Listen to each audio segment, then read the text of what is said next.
female in the class today, only girl. Okay. So let's see. Well, this is very common. We know that men, we have quite a few men. No, that's Ruben, Memo. In the class today, only. Yes. Okay. All right. So, let me close that. We are transmitting already. Yes, YouTube private. Excellent. Okay. So let me share then the file and find strategy. Strategy number. It doesn't want to open. I don't know why. Just a second. I have double clicked on the file, but it doesn't open. And it says error en el archivo y está dañado. Oh my God, and it cannot be repaired. Oh gosh, what the hell is this? And the other one is goes the same. Okay, I guess I'm going to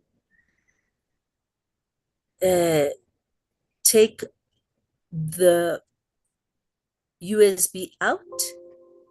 Okay. And then in again, because it says that it is already, yes, it has already opened one of the files that I commanded, but not the other one. The other one is the most important, I think. Well, anyway, I can use the reserved file, but here it says that it doesn't want to open the one we have used with all the notes and everything.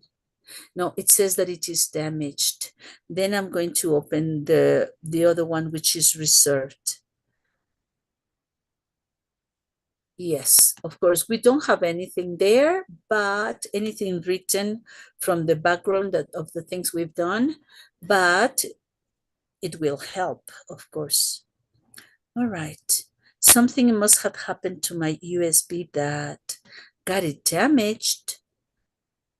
Written expression. Now let's find skill number 35 or 36. Can you check that back, please, yes. Again?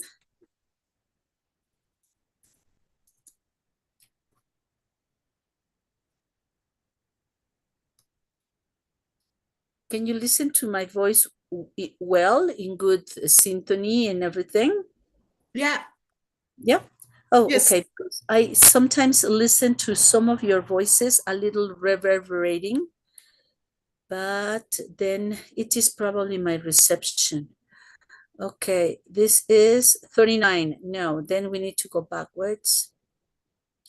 38, 37. Problems with passives? Did we see that? The last skill?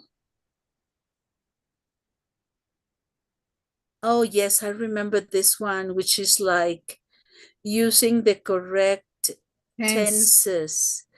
With time expressions? Yeah. With the time expressions, precisely. Here we are. Let me just close. I'm going to close my camera to have a better reception on the voice. Okay. And can you see well there, the file? Okay, good. So here, 35, use the correct tense with time expressions. And we were checking, no? I couldn't open the file that we had answered some of the parts, but we can do it now. Here, so for example, in 1970, immediately you recognize that it is past. Now, when we have by, in this case, because it is 1980, which is past, we are not going to take like the real past, but a past like past perfect, because it is by. This is not very precise. When we have an exact, definite moment in the past, we use past. But when we have just a calculation, then we have perfect tenses. So let's say, for example, here, when we have definite past, which is very precise, then we use simple past. But when we do not have that precise, exact as by 1980, that means before or after, then we should try to step a while and think. It is not like a simple past. It has to be something past, in this case, a past perfect, which is kind of indefinite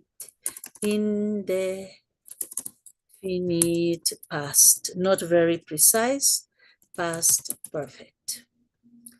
And finally, another example here, when we have something like since 1982, then we have something that started in the past, but continues effective to the present. So this means present perfect. So it is from past, still effective, to present. That is present perfect. Okay? Well, that's it. Okay. Andrea is arriving. So we saw the examples. By, you see, past perfect. 2 years ago, last year, in 1920, simple past. Since lately, present perfect. Now, a question. Did we answer this exercise or we just saw the introduction? Yes, we did. We did it. Yes, we did it. Okay, great. So now, after working with past, the next step is skill 36, working with will and would. That's important, huh? The difference between using one and the other, depending on the sequence of tenses that we are going to see in the same combination of sentences. For example, certain combinations of verbs are very common in English. One is the combination of simple present with will. That's like a good combination. So we have here, I know. Let me make it bigger. I know, present, that they will arrive soon. So we have future, present with future. I know now what will happen in the future. Remember that the verb know is adaptable because you can know something about the past, and in that case, you can use the past, of course. I know that he wasn't coming, you know? Yo sé que no iba a venir, o yo sé que no venía.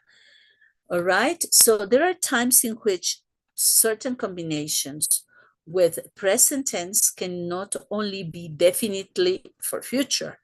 Okay, now we have another present. It is certain that he will graduate. Another combination that is also very common is the combination of simple past, now past, with would. So this is like similarly. The same way present, it can combine very well with a future action. The past can combine with a would action that is considered like the past of the future. Do you understand that? The past of the future is not a little illogical. What is it? The past of the future. What is that idea? The present. The present. The past of the future is the present. Well, makes sense. What is it? Because if we think as well for the future, but then something that we had planned for the future has already finished, has already passed, then we have a future in the past because it's part of my memories. It's part of the information I know. So I can say I knew in past that he would arrive. Yo sabía que él llegaría, you know? So in this case, would is like the moment when the future becomes part of the past and it's not a future anymore, of course. Then it goes into would. I was certain, past, I was, that he would graduate. All right? So it is important to stress, let's see here. It is important to stress that in the combination discussed here, or in the present should be with will and the past with would, they generally are not mixed. They are not mixed. Present with future, past with would. And you cannot like make a change present with would and past with will. Common errors that must be avoided in the combination of past with will. These are the common errors. I know that he would arrive soon. I know that he would. Yo sé que él llegaría. So that seems a little out of discordant in time. I was certain, past tense, I was certain that he will graduate. So I was sure, and the action has not finished. Not very common. Okay, now let's look at the chart. Using correct tenses with will and would. All right, this is what we just saw. Will after present, would after past, and never combined. All right, in here we have, there is a different modal, would, that is different because it is for polite requests. Okay, and in this case, is often used with the present. So let's not get confused. The would that we are talking about is the past tense of will.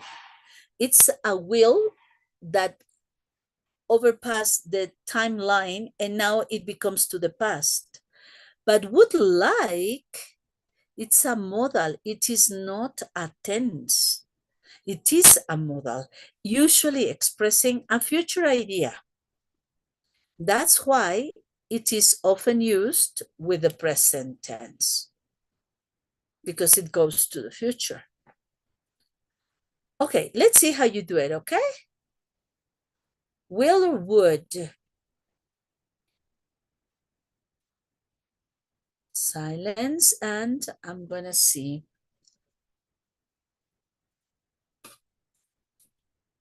the answers for preparing it. I'm going to open the file.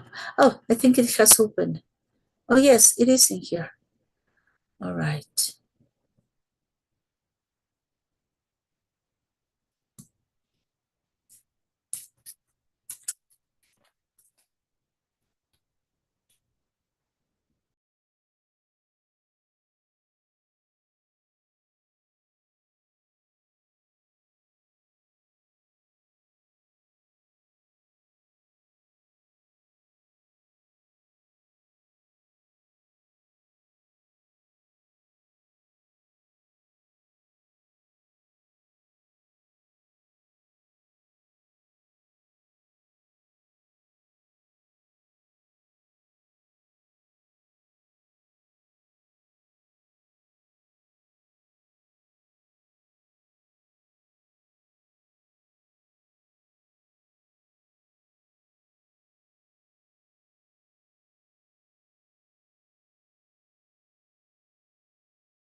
Are you ready?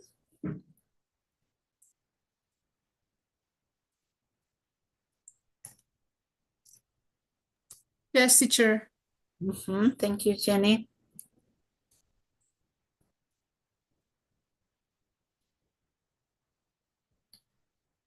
I think we should send a message to the group telling them that we are already in. Let me see.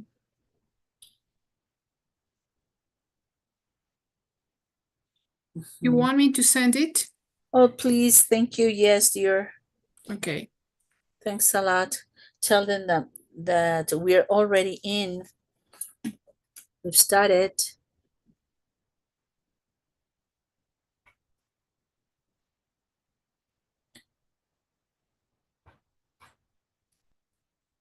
And did I explain to you what happened to me on my stupidity of my accident? No, I was going to ask you what happened. Oh my God. You wouldn't believe it, girls. Let me briefly tell you. I was just, let me open my camera. I was just arriving to my work early morning, 7 o'clock, Monday. Well, now it's going to be the 2 weeks now to next Monday. And the bus frequently, well, carries a lot of students, no? And I usually wait for most of the people to get off the bus, and I did it as normal so I can take my time, like getting off the bus. And then we all crossed, and as I was arriving to the middle of the road, there is a metro bus line there in the middle of a large avenue in front of the CCH Oriente.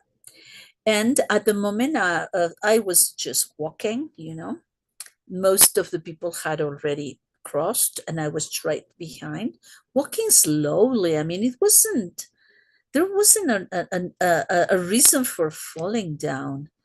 And then as I was walking, I step on with the right foot, and I think I didn't put it up so high enough to, step completely. And it was just barely like the tip of my foot, the fingers part of my foot, and then slipped. Oh my God.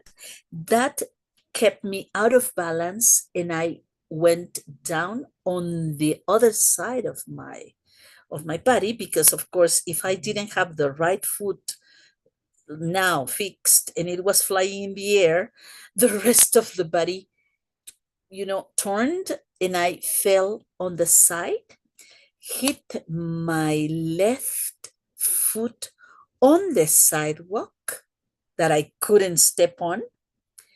And so I landed, as if I had as if I had been thrown out of a helicopter to the floor.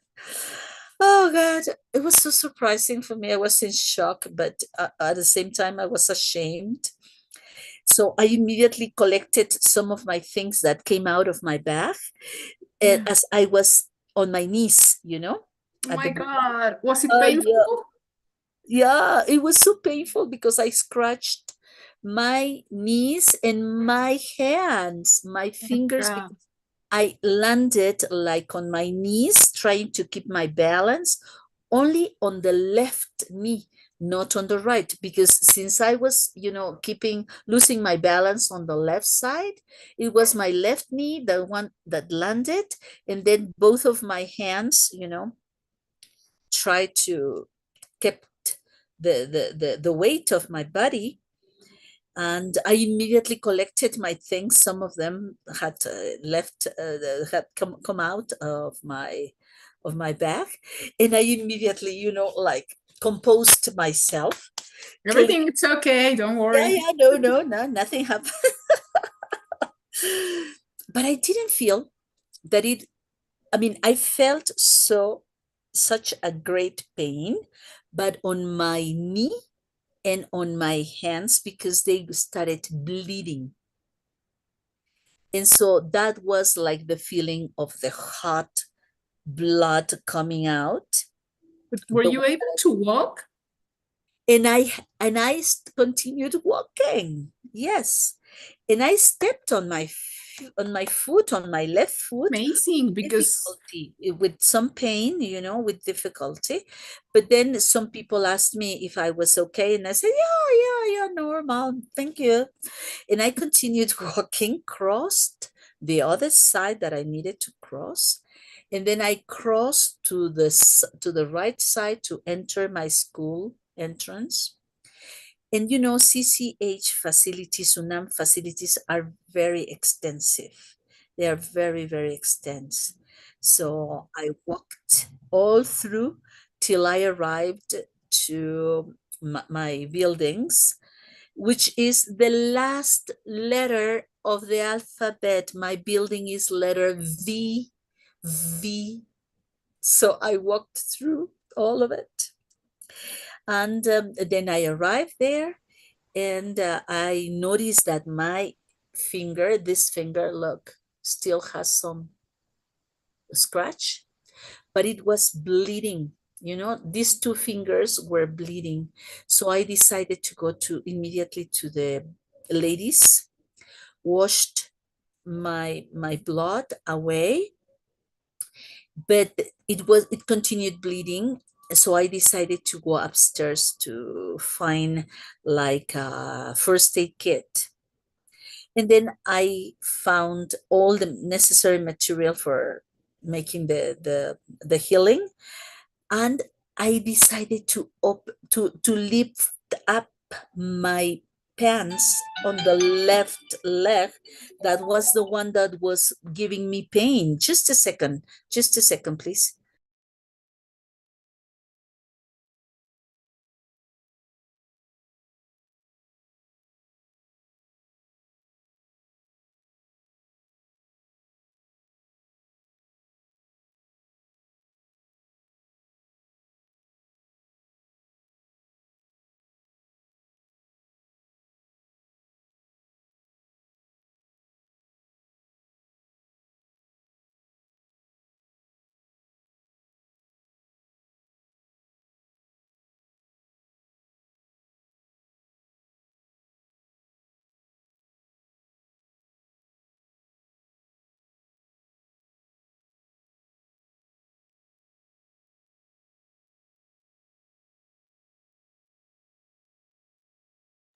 So sorry, people. It was my son asking me about my health, how I was feeling.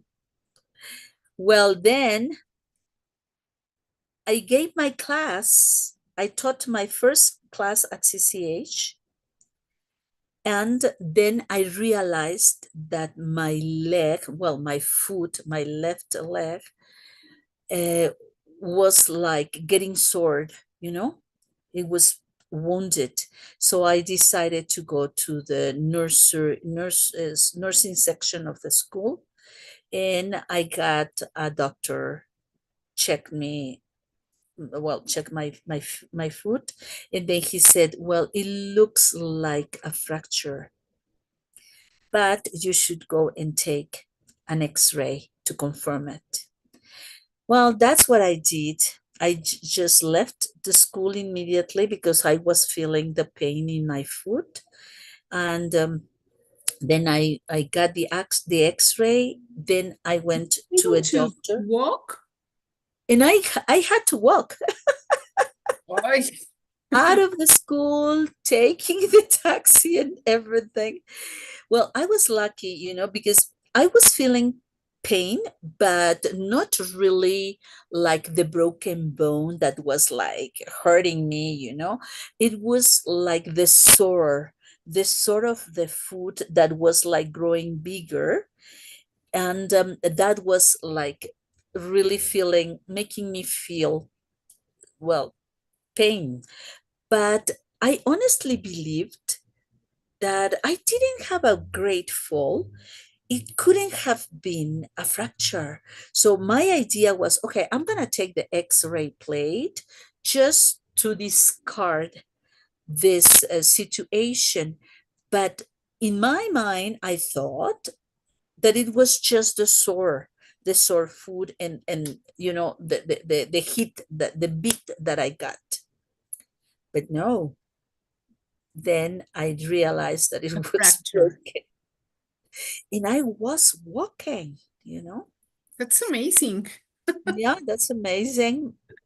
And well, then the horror story began, because I had to wait long hours at ISTE in order to to receive the family doctor's checkup, and then he sent me for other X plates in a different position, etc., etc., etc. So I ended up receiving and getting my plaster on the foot, because my foot is plastered, and it was midnight that day, that I started at 7 a.m. in the morning.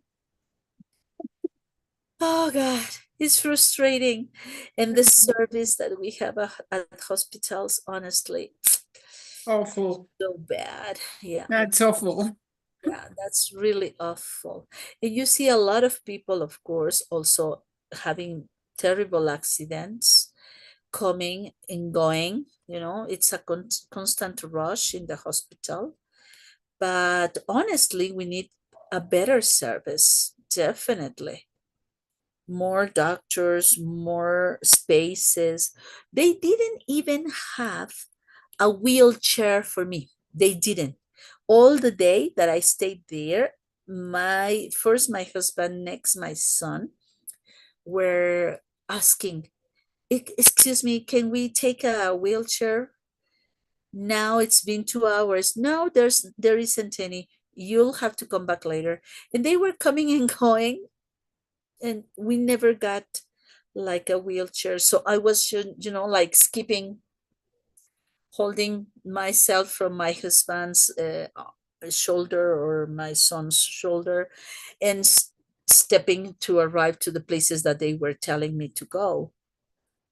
Yeah, it was frustrating.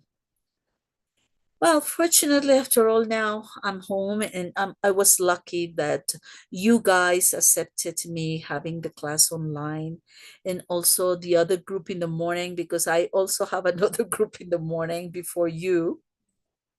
And at the beginning, they were like in shock, and they said, "Oh my God, no, online classes, no, please."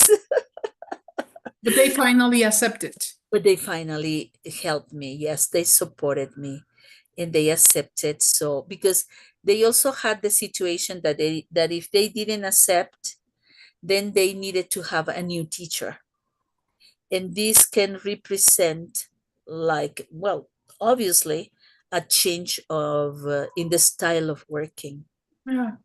So this made them think better, think twice. So they decided to support me and continue with me. I was And lucky. your high school students, In they that don't. case, because I have the ISTE license, Yeah. the leave is the way. You are not giving, you are not I teaching right am now. not supposed to be teaching. However, this is But another. it's all right, you have. Yeah, this is a right that I have. I don't have to go to the school and teach. Definitely. They told me, okay, don't come. You have a leave, you have a license. However, at the end of, no, let me tell you, on the second week, which was last week, on Wednesday, I received a telephone call from the academic secretariat, and she told me that there was no budget to hire a new teacher for my groups. So, So I tell them, but I have a license. Well, yes, but the problem will be for your students, not for you. my God. Oh my God, how can you say this? How can the school take this type of, indifference Yeah.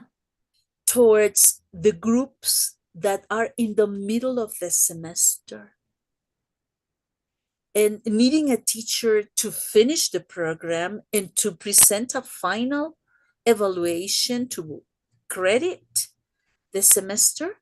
So they just told me no, because the principal of the school, the headmaster of the school, didn't accept paying for a new teacher to substitute your classes.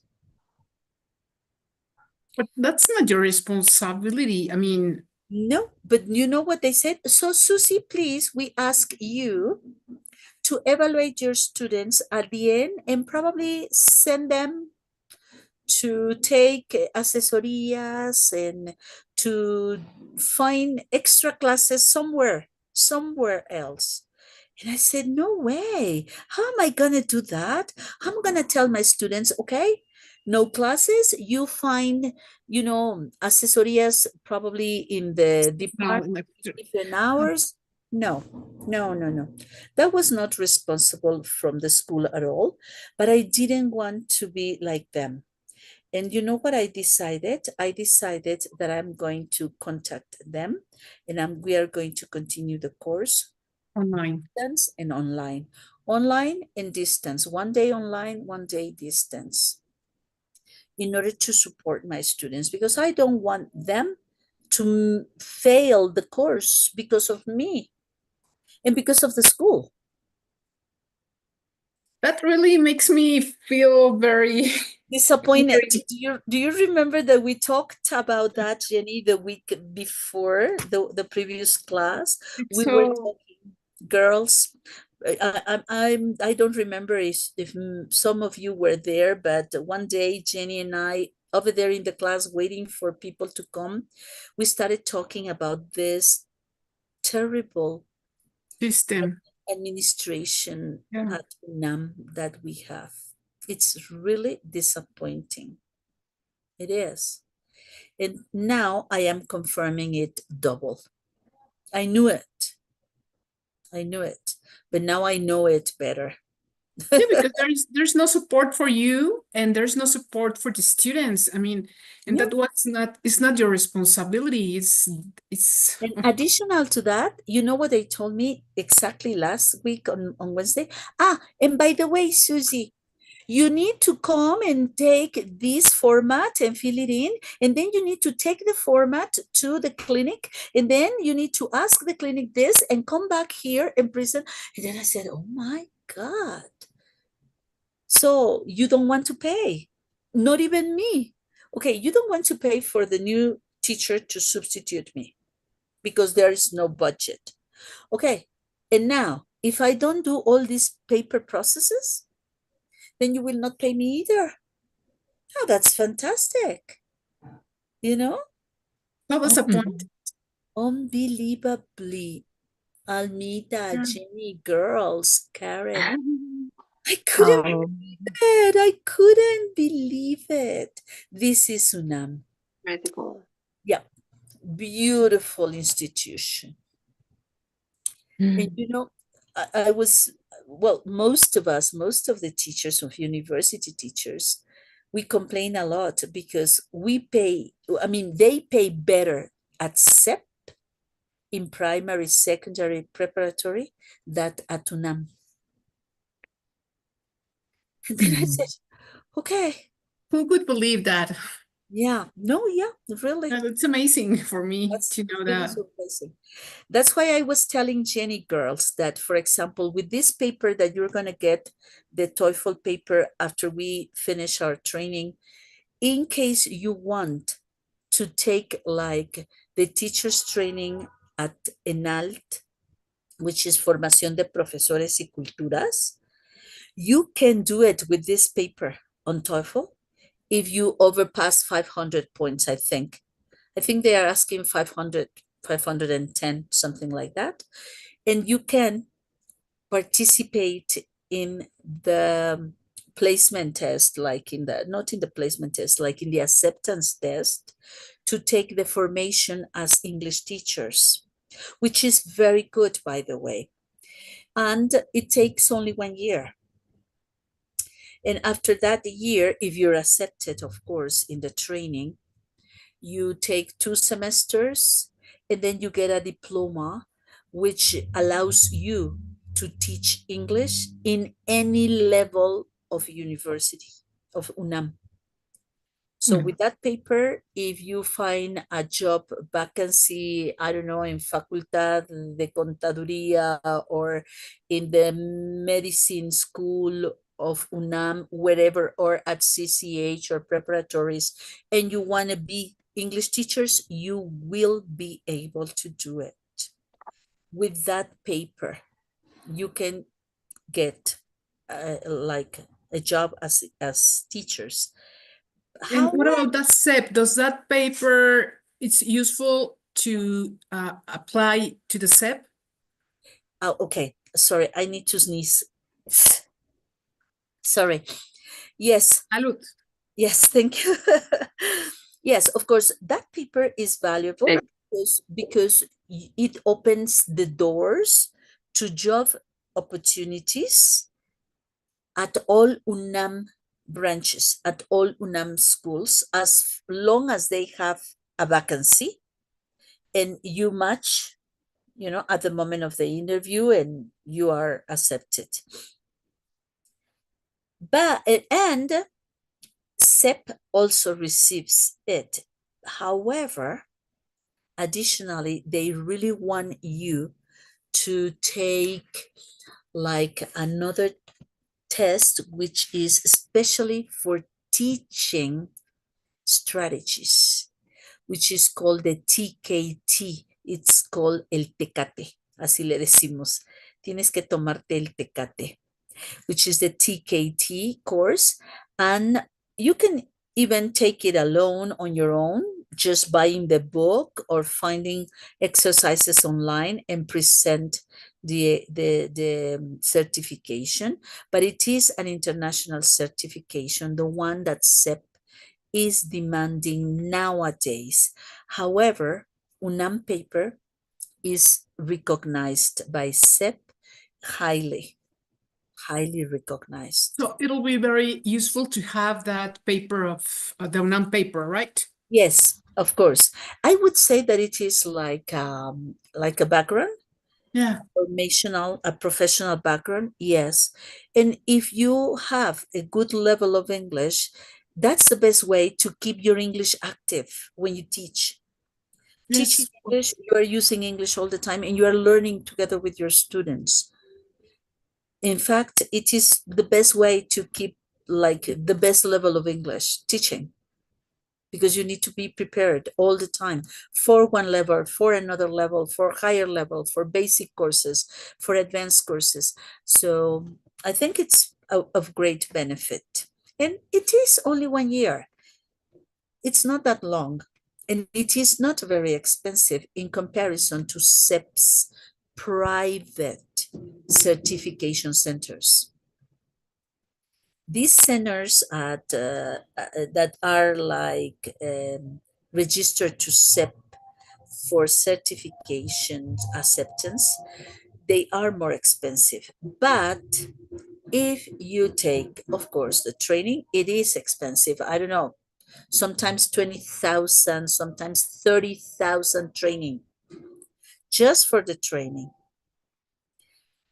And at UNAM, I would say that you pay no more than probably 8,000 pesos or 10,000 pesos in 2 semesters. So that's cheaper and I would say highly recognized. Mhm. Do you know, Susie, when does these courses open for next year? I think it is September, October when they have the opening, and you have to present your papers. Then by November, December, you are into the evaluation process to see if you are accepted, if you pass with high grades. And next, in January, the classes start. Okay. Mhm. Okay. So be careful in between, August, September, October. That's the average time when the offering for the course taking will be open. Okay. Thank you. Thank you. Well, now you know. Of course, working at UNAM is not going to be so good. So probably you study at UNAM, very good. In case you have a good opportunity at UNAM, well, you can go and take it. But also try to invest some time like in the international certifications for CEP jobs, job opportunities, that they are better and better paid also as well. And they are basified, teachers at CEP are basified 2 or 3 years later after you have started working. Here at UNAM, you can spend all your life and never be basified. Okay, that's it. Well, don't say anyone that I told you, okay? No, of course not. And now, for example, here, what we do here at these ENAL branches, which are like private services, is completely different. Here at these branches, we are not receiving, I mean, we are hired by course only. We are not like hired for semesters or school years permanently. In here, we are like kind of outsourcing or kind of course providers only. So we receive a payment only for the course. That's all. That's all. So it is a different administration here. And we know, I mean, teachers who work at ENALT branches like Cuba or also Palacio de la Autonomía, Mascarones, we know that the regulations here are not the same as UNAM's regulation, because they are like agreements, tienen lo que llaman convenios. Entonces son convenios con instituciones que les prestan o les rentan espacios a la universidad. So, por ejemplo, no sé, la Escuela de Ingeniería que tiene un plantel ubicado en tal parte de la Ciudad de México, pone en renta a la ENALT y la ENALT le paga por utilizar los espacios. It's not the same as UNAM faculties or UNAM schools, no, because they are the UNAM's property, no? In here, it's different, and that's why they work in a different way. Okay, well, anyway, let's see. The correct answers, people, okay? This was exercise 30, 30, 36, 36, or what was it? Written expression. Oh, It was 36. 36. 36, okay. I guess this was not so difficult, okay? So let me see. 36. Okay, number 3 is incorrect. 4, incorrect. 5, correct. 6, incorrect. 7, correct. 8, incorrect. 9, incorrect. And 10, correct. How was it? None. Not that difficult. No? Was it? Yeah, I got them all right. Okay, good. And the rest of you girls? I have one error. Okay, which number, Abril? Tell me the number. Number 8. 8. Okay, we have, he told me. Notice, this is very important. The first verb, which is like the introductory verb, is establishing like the timeline of the sentences that we will mention after. So if I say told, it is past. Immediately, I cannot switch to the present or to the future at all. So he told me that he thought, correct, past tense. We continue. He will, that is not logical. Because we need like to pull the timeline in the present future. We need to pull it like backwards at the moment when the time has passed. So you look at it backwards and then you see that the action that was in future is not a future action anymore because it has already passed. So I cannot use future. I use would instead. That is like the past version of will. Would. Okay, will is for the future. Would is for the future, but in a past moment. So it is a future past, or a past future, better say. It's a past future. Es un futuro pasado. And that sounds a little weird. Yes, but it is a future that is not a future anymore because the time has passed. Do you see? Then I cannot say will. I have to say what? Would. Would. Okay? In this case, will has no sequence of chronological moments. All right, any other number? Can we move ahead? 10. 7. No, 10. It's okay then? We move ahead? Okay, good, Karen. Thank you. All right, then let's go further. Okay, this is just reviewing all of these. Oh, this is a long review also. Okay, problems with passive. Is that 37? Yes, 37. Okay, problems with passive verbs. How much do you remember about passive forms, huh?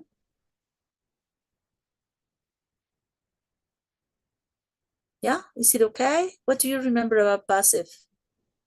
For example, here, from the subject of the active sentence changes to the object in the passive sentence. Now, do you remember that? The doer becomes like omitted or at the very end mentioned, giving like the credit to the action done, but at the very, very end. And instead, we take the object as the subject in the passive. Okay?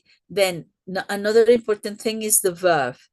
The verb in passive uses verb to be, which is conjugated in the same form as in the active sentence, but then adding the past or transforming it into a past participle. So this is what we have here.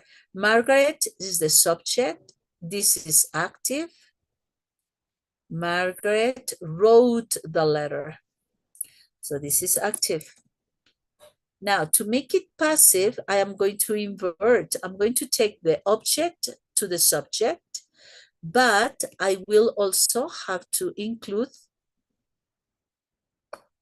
auxiliary was plus the past participle. All right?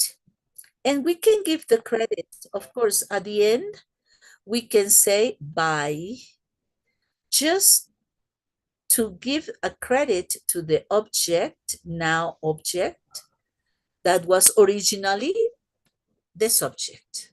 You see? This is a little bit of passive. Not the only one, but not the only structure, not the only form, but that's the way it is. Okay. Then here we have examples. more examples. The letter was written yesterday. And then I give the credit. Who did the action of writing letters? Ah, well, it was by Margaret. And this is very common, like when you go to the movies or you watch movies at home, and at the end, when the story has finished, they present all the credits.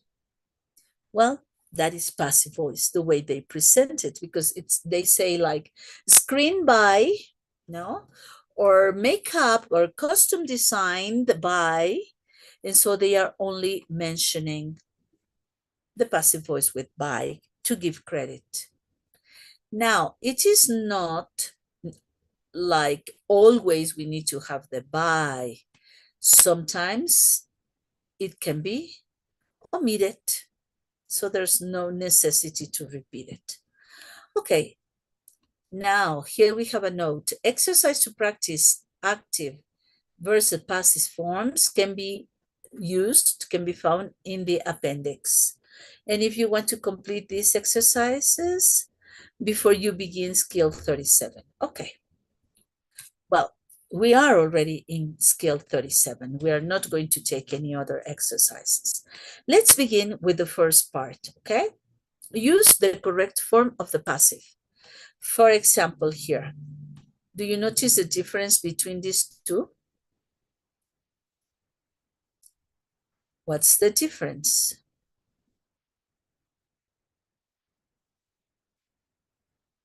Tell me. In the first case, the verb is in ing form. And in the second case is in past with ed. Are both correct? Look at it. These are common errors when we are using like the passive construction. As we said before, we have verb to be, which is like the most. Without verb to be, we can probably have a reducted passive, but most of the times it is implicit. So first we have the object that has become a subject, no? The subject, which happened to be an object. A subject, which is like an object. Then we have the verb to be, the conjugation of to be, in present, in past, in future, whatever. And finally, the verb in past participle. Okay. What can you see here? Neither of the two are correct. Because I cannot say that the portrait, the photo, was painting. The photo cannot paint. So it is passive, not active. The portrait was what? Painted. Painted, past participle. And in that case, okay. Now, the project, the other one, will finished. Why past participle or past tense here? Do we Will really be? need it? No. Okay. How can I correct it? The project will be finished. Exactly. The project will be, because it is the verb to be in future, will be finished by someone else. Okay. So let's see. There's nothing else to do, or to say, and we just remember that there is also this optional complement of credit, no? By who, by which group of people. All right, let's do it. Come on. Shouldn't be that difficult. Passive voice, detect errors, and try to make the corrections.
Ready?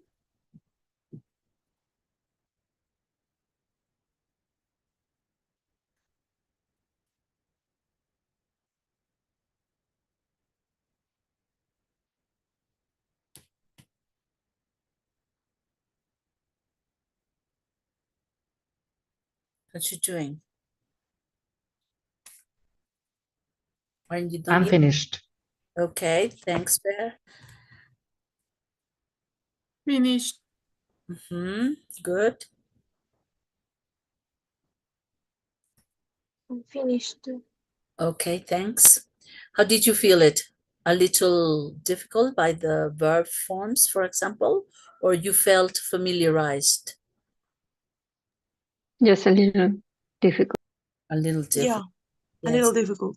Yeah, and also trying to catch the meaning, no, of the rest of the sentence, because it is not only looking at the construction, because the construction can be right even if it is not passive voice. But we need to see exactly the rest of the information to decide, because it may seem at the beginning that it is a correct active voice, that it has a logical sense. But then if you continue reading till the end or the rest of the sentence, then it's the moment when you realize that something's happening there. Okay, so I'll dictate the correct answers. Come on, people. Listen, this is 37. Number 3 is incorrect. 4 incorrect. 5 correct. 6 incorrect. 7 correct.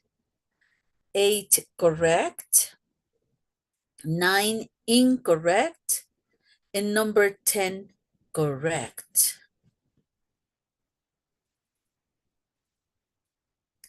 So tell me numbers.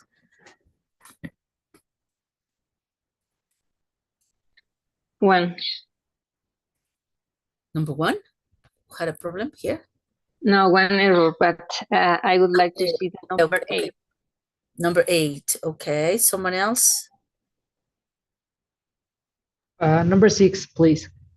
Yes, sure. 6, okay. Which other one? 9. 9, 2, okay. Okay, now take a look at number 1, by the way. It says that it is incorrect. And sometimes we are not so sharp in our sight. We have, like, for example, in my case, that happens a lot, that I am not very sharp at my sight with my eyes. I see like the group of words, but I don't see carefully.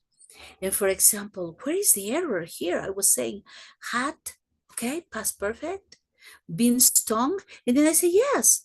No, but stung is the past participle. But what about be? Where's the error here? B.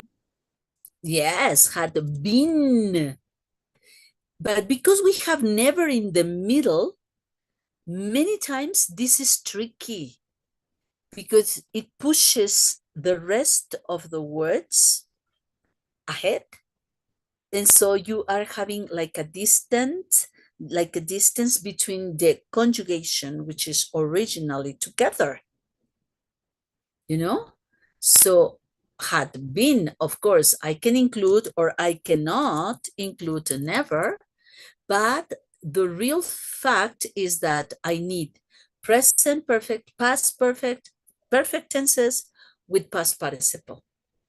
And of course, next, another past participle, which is the verb sting. You know, the verbs, irregular verbs in the third column, if you do not remember all the irregular verbs in the third column, it's going to be a good idea to try to study them.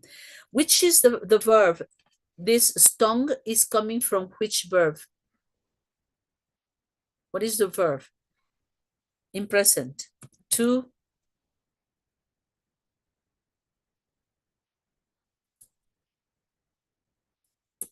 to sting, you know, which is picar, morder sometimes, but it's usually picar, to sting in past, stung, and in past participle, stung, sting, stung, stung. So we need to memorize the verbs, because in this case, they are using not only the typical 60 irregular verbs that are highly common, no, they are taking any irregular verb that they need for the description of academic topics. That's the situation. So can somebody explain to me, even if it is necessary in Spanish, why do we have been, which is past participle, and then another past participle? Why do we have two double or two past participle?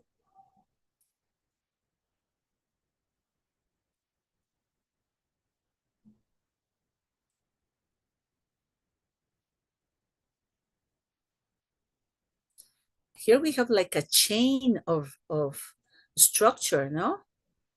The first is had, past perfect. Then, what do we need with past perfect? A past participle verb. And what do we have after the past participle verb?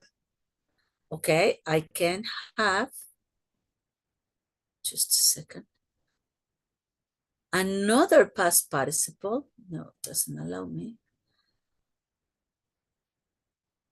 No me deja dibujarle. Okay, here. Oh God, my pen is not available. Okay. Okay. This is forcing past participle because it's past perfect. But this is forcing past participle because this is passive. To be indicates passivity. To be with the verb in past participle. So there is like a regulation.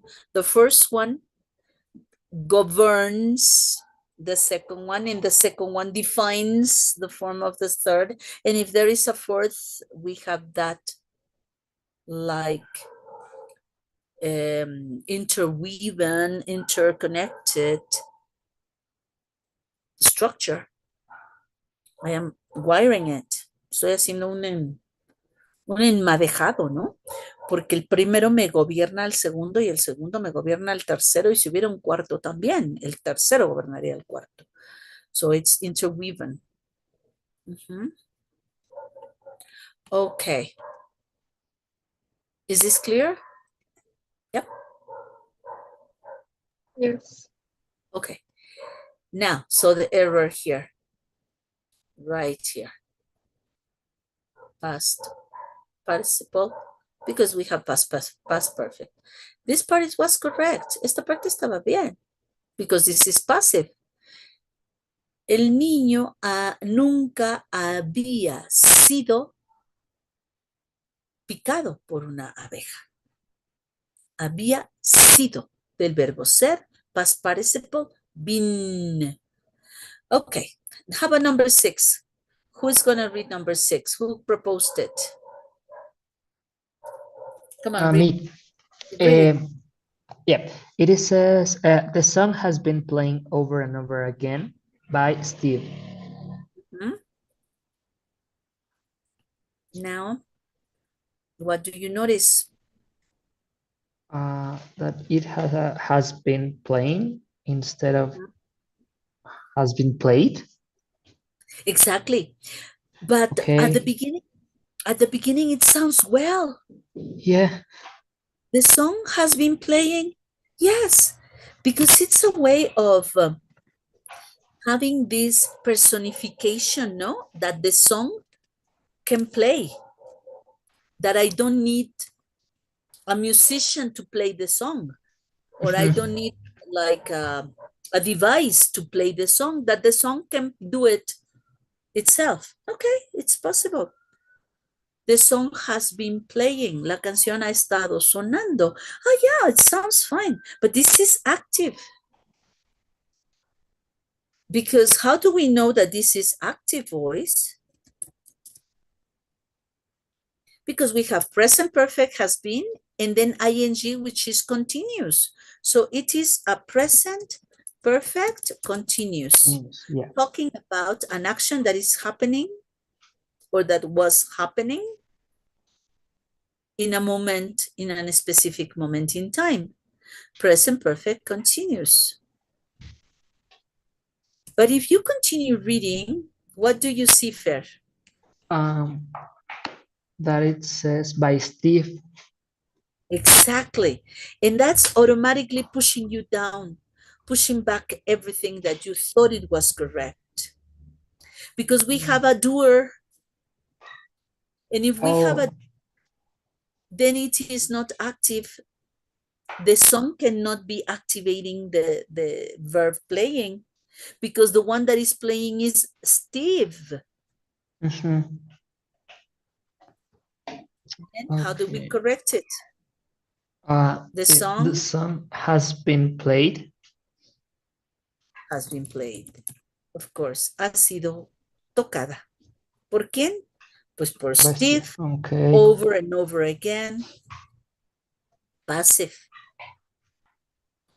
Okay, Mhm. right, great. Number 8, come on, people. Who's gonna read number 8? Who proposed 8? Me. No, I'm not sorry, sir. I'm Well, no problem. Come on, read it. out. The patients who are too sick to sit up are being assisted by the orderlies. Orderless. Order. What does orderlies mean? Synonym of what?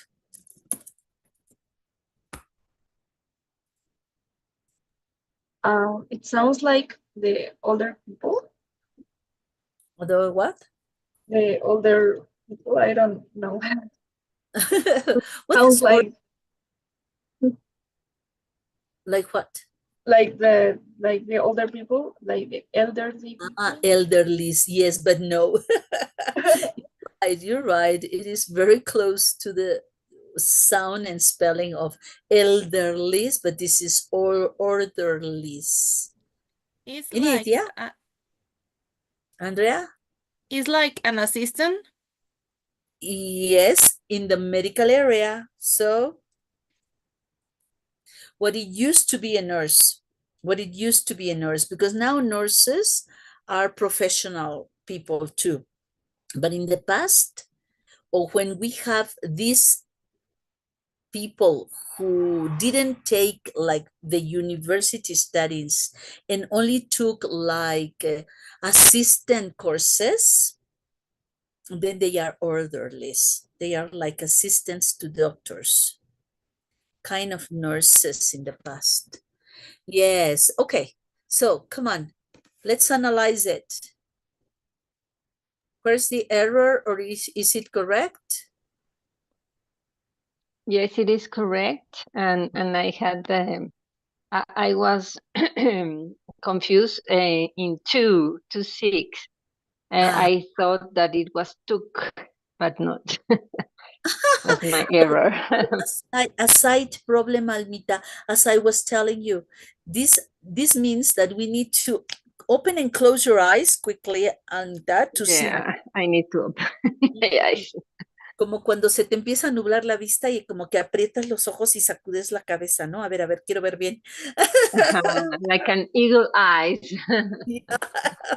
We need to get eagle eyes at the moment on the exams. Sí, Yes. porque a veces vemos o a veces leemos y pensamos que es el to de verbo, ¿no? Entonces, no, pues esta está mal porque tiene to sick, es el verbo enfermarse. No. Okay, so it is important to do the different types of errors. Yes. Okay. Thank you. So who are the patients who are sick? Like me, for example, ¿no? To sit up. Yes. Para sentarse, que no se pueden sentar. They are sick to sit up. are being assisted by the orderlies. Are being assisted. What type of construction do we have? What tense is this? ¿En qué tiempo estamos?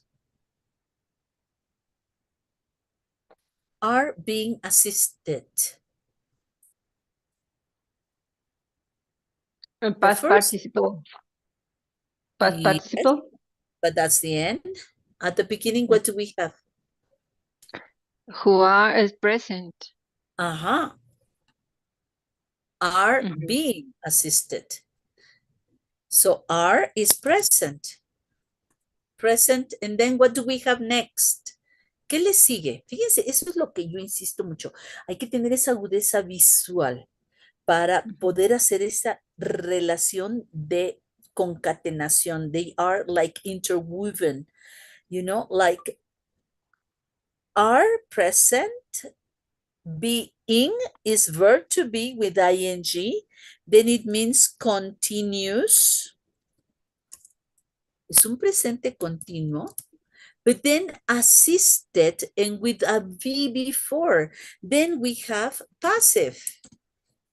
Es un presente continuo en voz pasiva. Present continuous with the to be ing. And then passive to be, the second to be with past participle. Volvemos al mismo dibujito, ¿no? De lo que habíamos hecho aquí. Este me está indicando que este va a ir en ing porque se trata de una forma continua. Es como si yo dijera, they are eating. Ah, okay, now. Then, the next verb is in past participle. Then this indicates passive voice because before I have a to be. Si hay antes un to be y luego un participio, no importa en qué forma está el to be, está un to be con un participio immediately passive. That's why it is present, continuous, passive. Right? So there wasn't error before, and there wasn't an error here. Number 9. Come on, Yes. Abril. Thank you. The officers were thoroughly cleaned last evening by the night crew. This is incorrect. Why?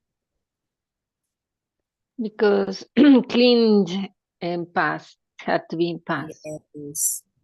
We have where. Remember that when we have words that separate the structure, this provokes confusion or misattention because we don't. Here. Oh my God. It is not helping me with this. Where clean. Well, this is acceptably correct. Yes, if we are using an adjective.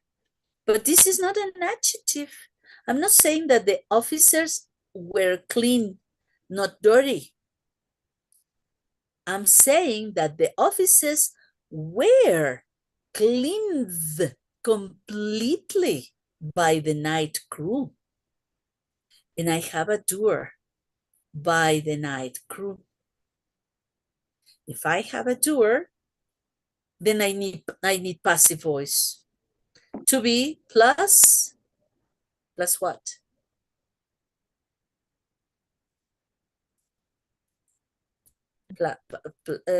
Plus past participle. Cleaned. Plus participle. Were clean by the night crew. If I have their doer, I immediately need a passive voice.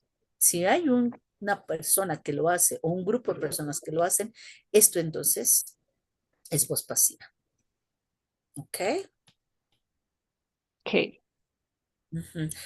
Y esto sí nos hace dudar porque también sabemos que clean es correcto cuando dices que mis zapatos están limpios o mi casa está limpia, my house is clean. Claro, ahí estás dando opinión usando un adjetivo. My house is clean today. O my house is clean now. Ya quedó limpia mi casa. Quedó limpia, está bien. Pero ¿cómo sé que aquí no es adjetivo sino verbo? Y por consiguiente el error está aquí porque le tengo que poner el participio. ¿Mm? Is this making sense? Yes. Okay. Then skill 38, recognize active and Active and passive meanings. meaning. Oh, it doesn't allow me. No me deja sombrear. Okay, here. Recognize active and passive meanings. All right, let's ask Fer to help us read. Please, Fer, help us read. Okay, it says when there is no object with or without by after a verb, you must look at the meaning of the sentence to determine if the verb should be active or passive. Sentences with an incorrect passive verb and no by plus object to tell you that the verb should be passive are the most difficult passive errors to recognize on the TOEFL test. Study the examples. Okay, stop for a moment. Mhm. This is very important because this is exactly what we had said. If I see by with the agent that is the doer, immediately I think that I need a passive verb, ¿no? Si está un quien lo hace, pues entonces el verbo tiene que estar en voz pasiva. But there are some sentences that they do not have it. There is no by. Entonces esto se dificulta. Let's see, for example, returning a little with this of the orderly. Or no, here the one that Fer had questions about. By Steve. Let's imagine that we don't have by Steve. Imaginemos que entonces no hay un by. Porque si lo hay, ya sé, automáticamente es voz pasiva, lo cual me va a llevar a un ed, ¿no? Pero ¿qué pasa si yo tacho al by Steve? Take a look at it. Is this incorrect?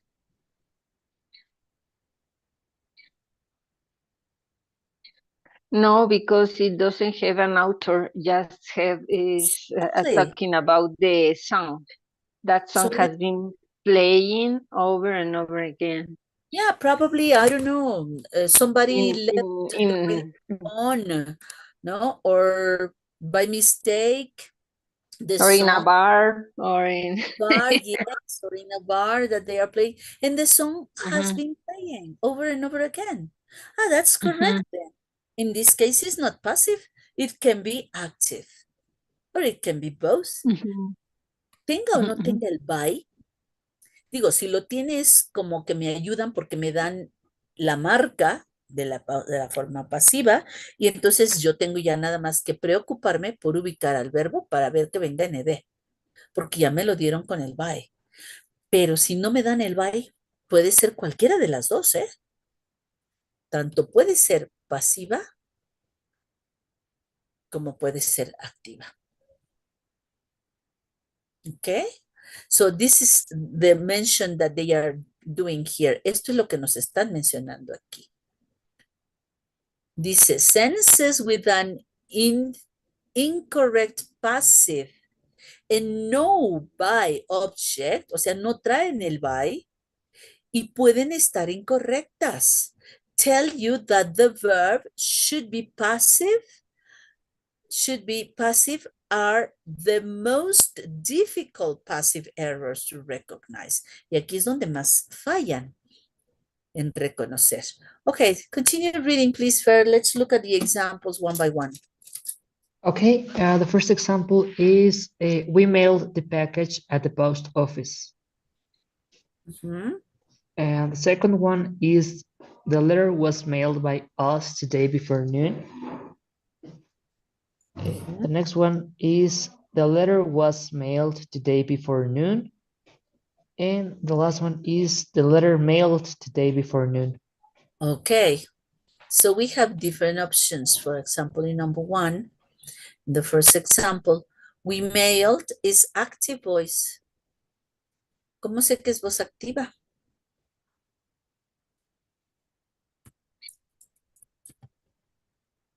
because the subject performs the action or perform the action. Entonces, esta es una voz pasiva. Nosotros enviamos el paquete. We mail the package at the post office.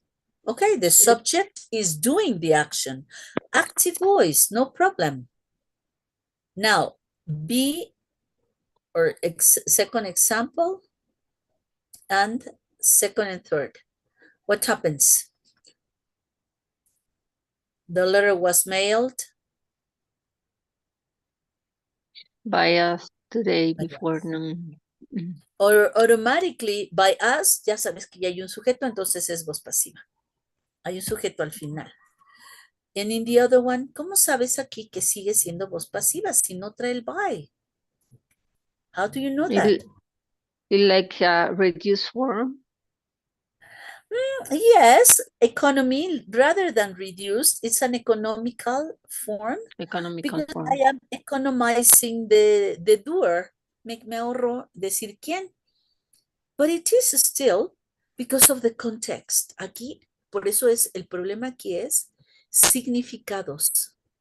Passive meanings, que efectivamente estés viendo, estés consciente que el significado es que el sujeto no hace la acción. No importa que no tengas la pista del by. And finally, the letter mailed today before noon. Is this correct?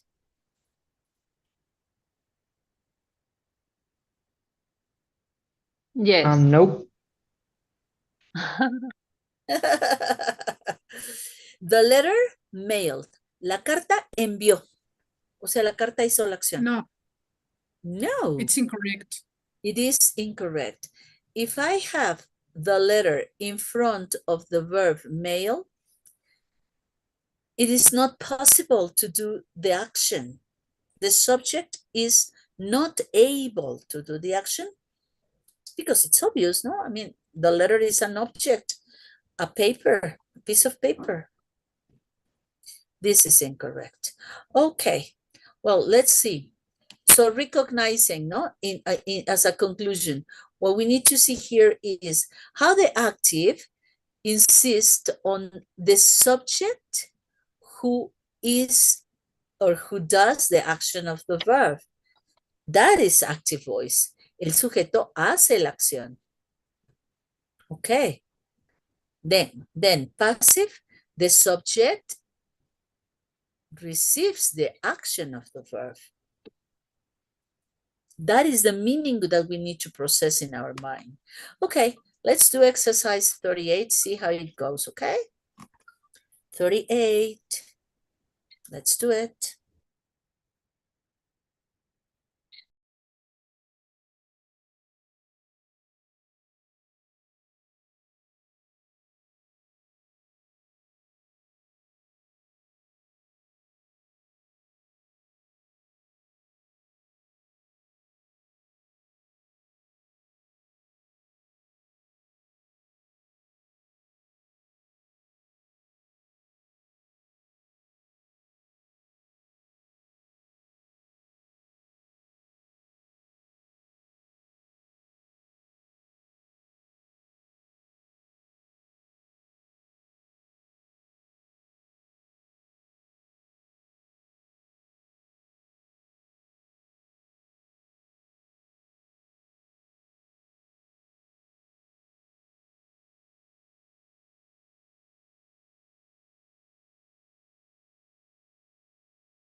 You tell me when you're ready.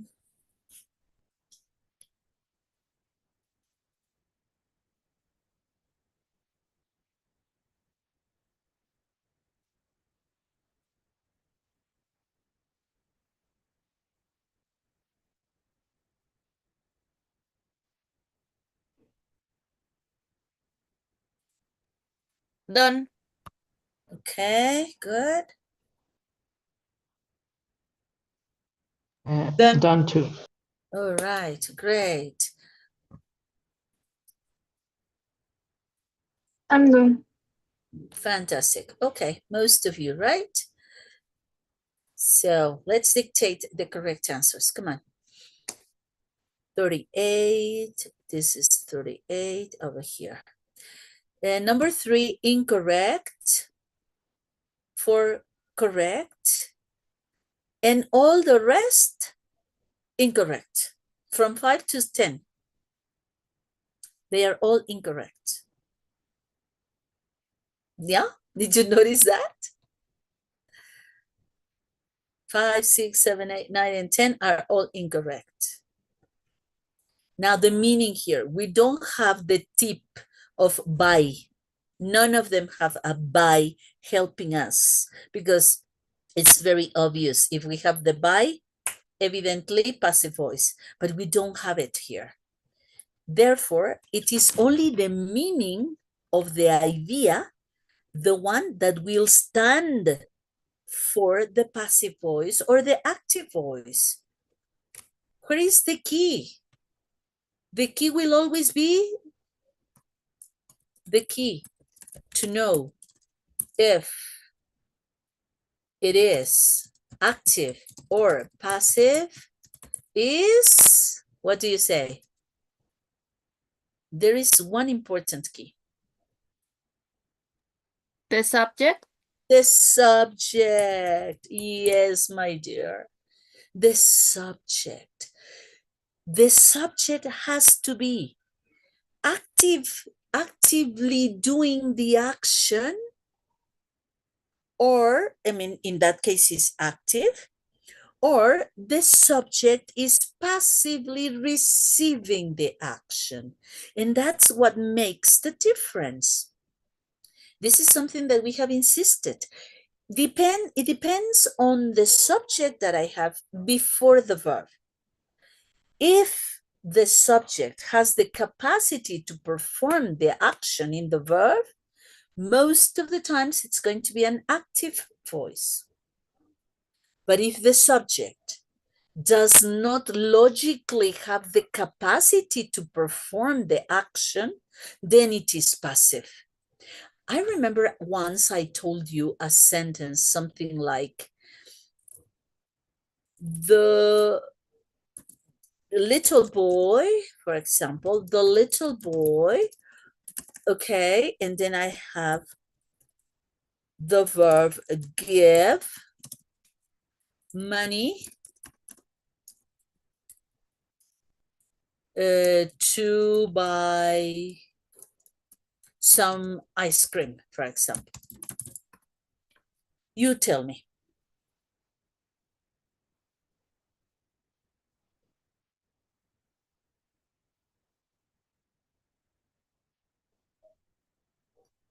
Is this active or passive?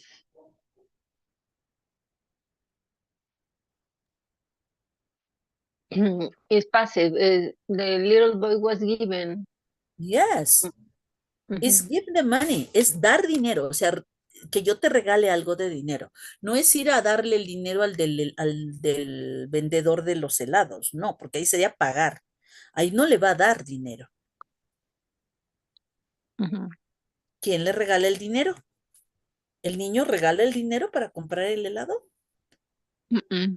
No, this is not actively logical. So the little boy Was given. Given, o si es un hábito porque el papá siempre le da, is given, o si se lo va a dar solo por esta vez, will be given. Exactly. But it has to be passive voice in present, in past, in future, in present perfect. The little boy has been given. Le han dado dinero. No es normal, pero ahora se lo dieron. Has been given. Notice, okay, let me pass it at the end. Was given, pasado, le dieron. Is given, le dan. Will be given, le darán. Has been given, le han dado. Has been given. Money to buy some ice cream. Le han dado algo de dinero para comprarse un heladín. Oh my God, that's so beautiful. So happy. Okay, so the little boy was given or is given or will be given or has been given money to buy some ice cream. Okay? So we need to see like the context and then see that the subject is capable or not to perform the action. Active or passive. All right, tell me numbers, any number here that you failed that you would like to analyze why more deeply? Probably you didn't have it wrong, but you want to see it closely. Number Number 7. 3. Okay, 3. 3. Which other? 7. 7. 7. All right. Was that it or any other one? The last one was incorrect? Yes, Yes, all of them. all of them. Okay, Number 5, all of them were incorrect. okay. Okay, let's see. For example, here we have then, the police is the subject, and the verb that we have is investigated. Can the police investigate people or cannot? Logically speaking. Can a police activate an investigation? Yes. Yes. Of course, it's like part of the job, no?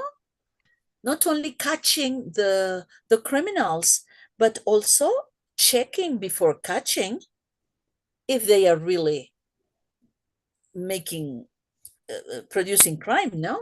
So this is active in past. The police investigated him before catching him, no? Because of his unusual actions. So this is correct, logically speaking. Mhm. Oh, but it was not number 4. I'm so sorry. It was number 3. Everything to organize the picnic. Tell me the subject. Where is the subject? Well, the picnic Nope. or everything? Yes, everything what? We're Everything, gonna everything to, I'm sorry, to organize the picnic. That is the subject. Todo para organizar un picnic. picnic. Mhm. Everything. So everything, the verb, okay, in this case we have an interruption here. Has done. Cuando tengan esas palabritas, como que tápenlas un poquito para que se den cuenta que en realidad ahí está la conjugación bien o no. Has Mm. done. Everything has done. Todo ha hecho. Oh, come on, is this possible que todo haga la acción de hacer? Has already been. Exactly, has been done. Con el already, sin el already. What I have noticed is that many times this type of, intensifiers produce distraction on the reader. And we do not Mhm. closely see that we have the other part there to make a complete conjugation. Veo el has, pero termina hasta el done, pero tiene algo en medio que no es esencial. That is only a regulator, a modifier, an intensifier. But I really have the verb has done. Ahora sí, ya que tengo el verbo frente al sujeto, que es todo, todo para organizarlo, todo, ha hecho. Todo lo ha hecho. Active or passive? Passive. Passive voice. So I need to be. Si es pasivo, necesito un to be. Has been done. Done. If I don't have verb to be, then passive voice, well, may not be passive or may be a reducted passive. Puede que sea un pasivo reducido, porque sí, es cierto, cuando tenemos una forma pasiva se puede hacer la reducción, como cuando encontramos letreros o los créditos, ¿no? As we said at the end of the film, we say, for example, here at restaurants or shops that have this announce. What is this? English spoken. Así dice el letrero. English spoken. ¿Qué es eso? ¿Se habla inglés? Se habla inglés. Yes, English. Tú, americano extranjero que hablas inglés, puedes pasar a la tienda y comprar English spoken. Pero ¿quién lo habla? ¿Dónde está el sujeto hablador de inglés? ¿Quién es el Everybody. hablador? ¿Quién es el doer? No, where's the doer? Is it Alma that is working in the shop, or probably because it is Alma's the shop owner and she speaks English? Well, yes, why not? Or is it Karen that is working in the shop, but she's bilingual? Possibly, why not? Or is it that all the staff in the shop have studied English and now they speak English in the shop? Well, probably. But we don't have the doer.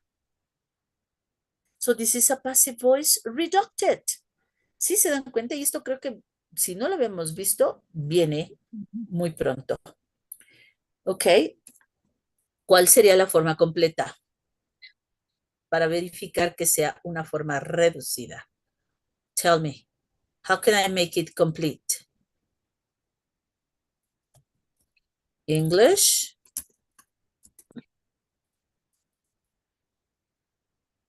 Spoken. Para que sea voz completa, voz pasiva completa, ¿qué le falta? Is Aquí. English being spoken. Okay, English is Is being spoken. spoken. Con que yo Is diga spoken. English is spoken or English is being, of course, yes, it's possible, is being spoken. Pero en el letrero en realidad no me refiero a que ahorita lo estén hablando, por eso no necesitaría la voz continua. Is being, well, sucedería si ahorita estoy viendo que ya están hablando inglés adentro de la tienda y yo estoy curiosa y digo, listen, English is being spoken, pero no sé ni quién habla. Alcanzo a ver la carita de la persona que está hablando inglés, ¿no? Pero me sorprende y digo, oh my God, good English is being spoken. Or probably, oh my God, terrible English is being spoken, ¿no? Están hablando el inglés horrible, ¿no? Oh my God. Ok, ¿quién sabe? Sabrá Dios quién lo está haciendo. Voz pasiva, porque no tengo al doer. Pero en este caso, el letrero en realidad nos habla de un presente, que siempre, un presente de rutina. Routinarily in this shop, English is spoken. Así que pues cada que tú vayas a esa tienda, pues ve porque ahí te hablan inglés y ya no necesitas estar sufriendo con que no entiendes español, ¿no? So English is spoken. When, always, whenever you go into. Ok, pero vean cómo sí se hizo una reducción al English spoken, English is spoken, or now, happening now, English is being spoken at the moment. At the moment. By Oh, people who is inside of the store. yes. Like at the school, ¿no? English is being spoken all the time at school. En la escuela, pues entras y todo el tiempo se está hablando inglés. English is being spoken all the time. Yes, yes. Okay, good. All right, questions? Can we move ahead? Yeah. Number Okay. 7, please. Number 7, yes, yes. Okay, just one more thing. In number 3, everything to organize the picnic, do you understand that that is the complete subject? Todo eso, ¿no? Es el sujeto. ¿Sí queda claro por qué? Acuérdense que tenemos prepositional phrases y este es un prepositional phrase. Los prepositional phrases dependen de un sustantivo y everything es un sustantivo. Entonces aquí el sujeto real es everything, pero necesita su complemento en frase, que es frase preposicional, to organize the picnic. Okay, so it's a long subject, but it is a subject. Okay, number 7. Come on, Jenny, go ahead. The coffee turned bitter when it left on the stove for so long. It is incorrect. What's the problem? We have 2 sentences there. This is a subordinate sentence, notice. We have the coffee turned bitter. Yucky. The coffee turned bitter. Oh, why? Or when did it turn bitter? Oh, when the coffee. Is. But it is past. Was. It was. Was left. When it was left on the stove for so long, porque se quedó en la estufa ahí. When it was left, dejado. No es que el café dejó. Así como está sería when it left. Ese it yo tendría que ver si tiene capacidad activa para que se quede así, como una voz activa. Él, o sea, como cuando yo digo, he left, él se fue, he left, it left. A ver, ¿el café se puede ir solo? No. No. So passive, necesito que sea passive, meto el was. En este caso es el was porque ya pasó, the coffee turned bitter when it was left. Ahora, si dijera en presente, the coffee turns bitter when it is left on the stove, okay. Yeah. Okay. Ahora, aquí hay algo que quiero aprovechar. Estoy como que haciendo un poco de flash forward, because I think that this to be the following strategies. But notice, we have the passive. In this case, it is passive because the coffee cannot do the action of leaving in past, it left. Then I need to make it passive with was. Or there's another way of making a correction. A reduction. A reducted passive. ¿Cómo lo haría? Con una pasiva reducida. Left it? The coffee turned bitter when? Left it on the stove? No. Sin el it. Oh, When- left? When When left. it is Oh, left. left. Okay. Yes. Acuérdense que las reducciones ya las habíamos visto en las subordinadas, adjetivas y adverbiales, ¿se acuerdan? Pero, ¿qué pasaba? Le puedo quitar el to be, pero le tengo que quitar al sujeto también. It is exactly the same as with reducted sentences. Oh my God, there's my mom's telephone ringing here and I am so We hope she is okay. Oh, just a second. It is my sister phoning. Oh, she hung up. Oy. No, she hung up. I'm so sorry. Okay, just let me see because I don't know why my sister is supposed to be with her, and I am worried. because why is she ringing my mom if she's supposed to be with her? Probably they are looking for her telephone, and I have it here with me in the room. Okay, just let me Oh. tell. Let me tell Okay, them. okay. No Just problem. tell me. Ok, escríbanme aquí, a ver cómo quedará esta en reducción completa desde The Coffee Turned.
Okay, nobody wrote it.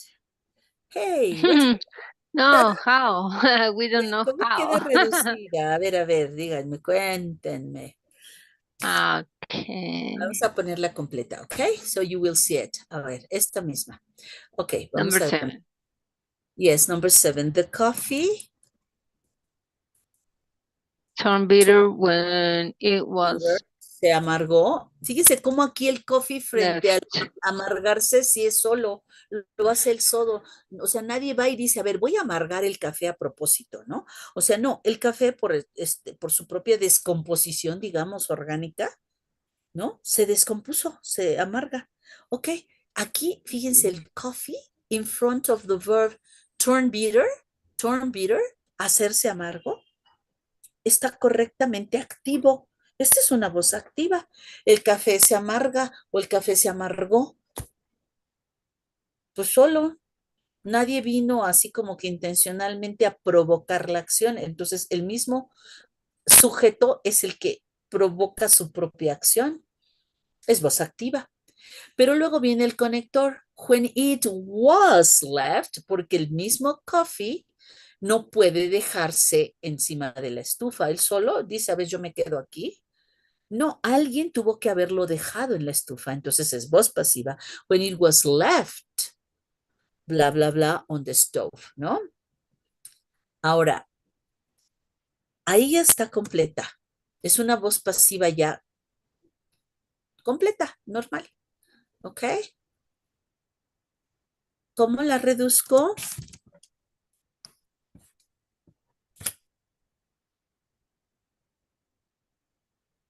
The coffee.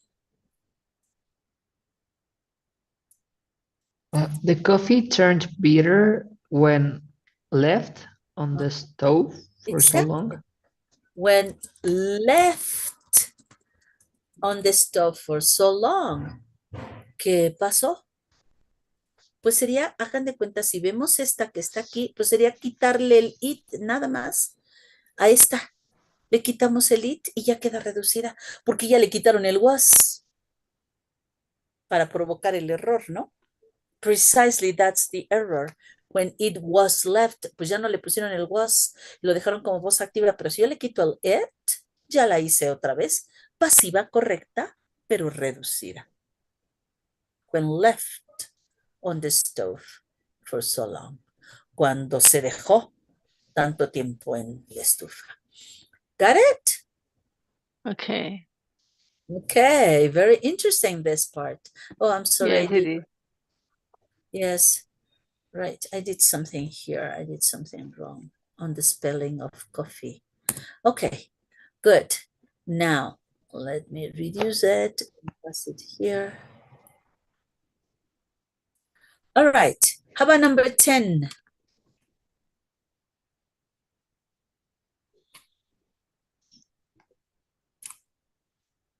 When the roads are icy, the buses don't drive.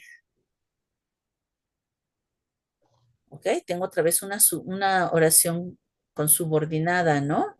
Por eso está invertida, miren. Es una subordinada que dice, ¿cuándo? When the roads are icy. Ok, yo la pude haber puesto en su orden normal. The buses, well, do not drive when the roads are icy. Ya la pongo el when en su lugar, ya no la invierto, ya no pongo la coma. Okay, this is something that we already know. We have seen this in versions of subordinate sentences. All right, then I go, what's the problem? We have two verbs, but here we don't have a verb. I mean, we just have the verb to be, but we don't have a second verb. Icy is an adjective, so this is correct. When the roads are icy, cuando están con hielo, cuando están nevados los caminos. Then the buses is the main sentence. The buses, and then I have a negative of the verb drive. Is this possible that a bus drives or doesn't drive? Can the subject activate the verb or make it negative? No. No. So how can I correct it? In a passive way, because the buses are not active on the action. So the buses what? Did Are not being Cannot be driven.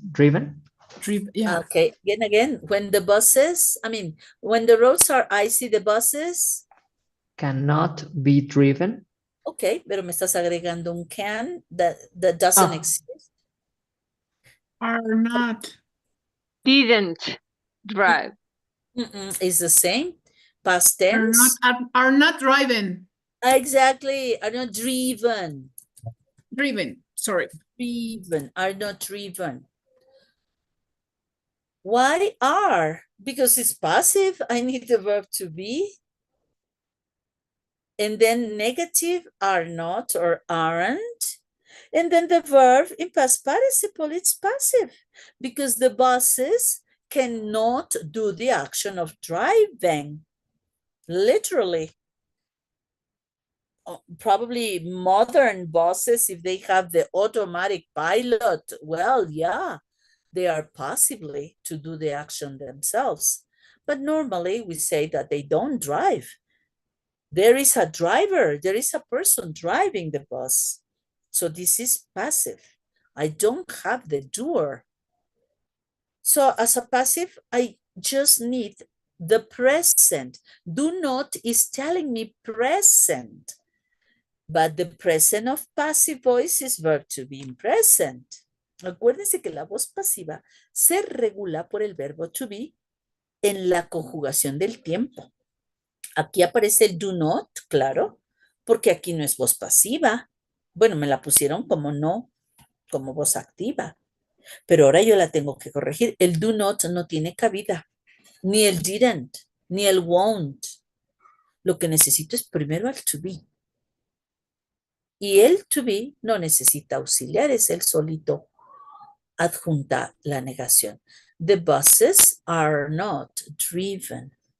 ¿Y qué significaría esta oración? In meaning, en significado. A ver.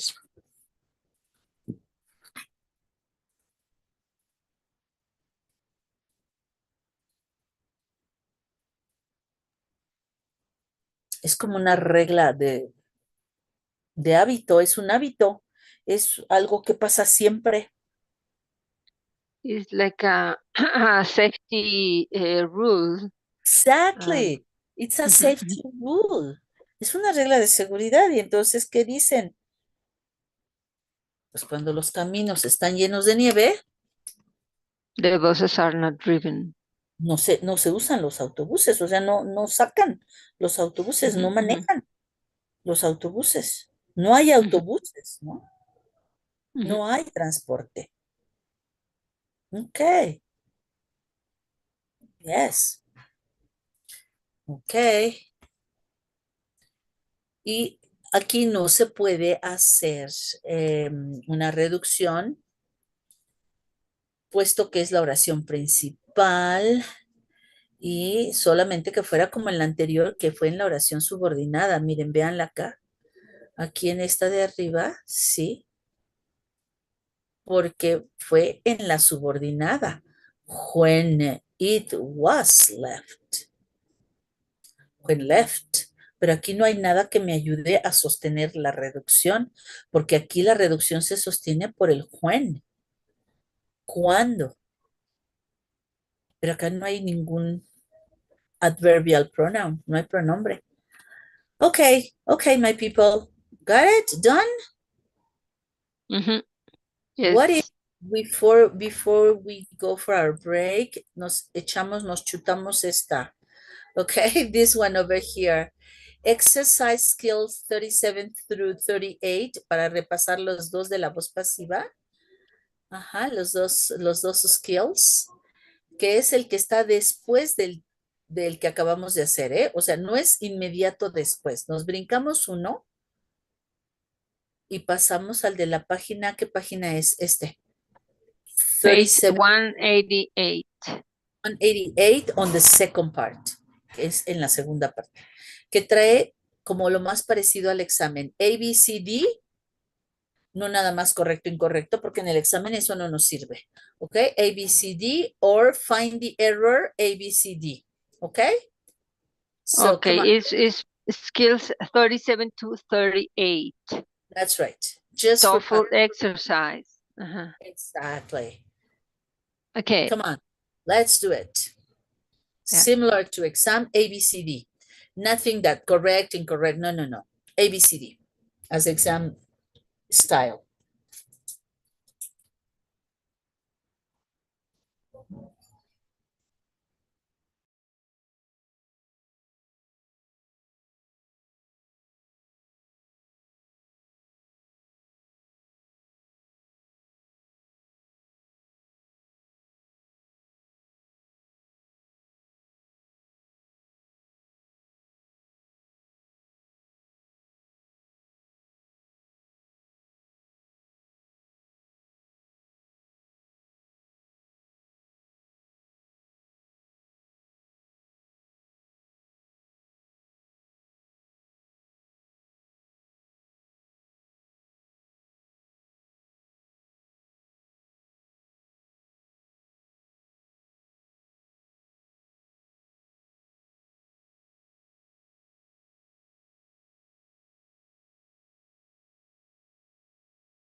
Done.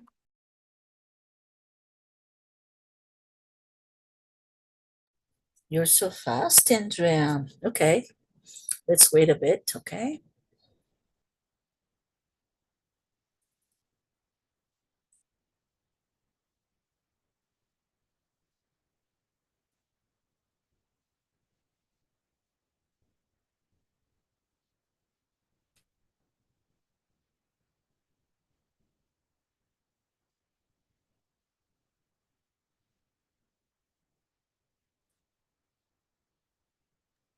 Done. Okay.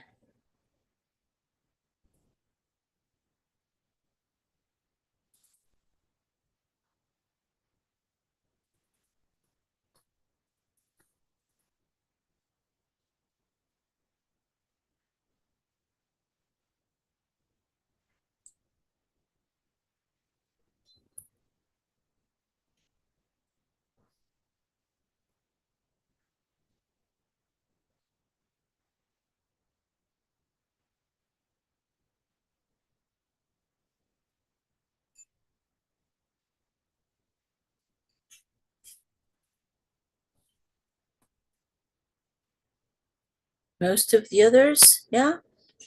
Just 2 people are done, still waiting? I'm done. Okay, great. Shall we wait a bit more? Done. All right. Done. Excellent. Karen, done, Karen? Because this is important. This is exam style. So I need everybody to have finished. Done. All right. So is that it? Do we have anyone else? Because there's 7 of you. Uh-huh. Danny, what about you, Danny? I haven't heard much of you, Danny. Hey, Danny girl, what has Hello, happened? teacher. Are you still there or you're asleep? No, I'm here. Only that it's weird, the class in online, no? Okay. All right. Well, let's see. I'll dictate then the correct answers, okay? Let's see. All right, here I am. Ready. Number 1, letter C. Number 2, D of Danny. Number 3, B of baby. 4, Danny. 5, C. 6, D, Danny. 7, B, baby. 8, D, Danny. 9, A. And 10, D, Danny.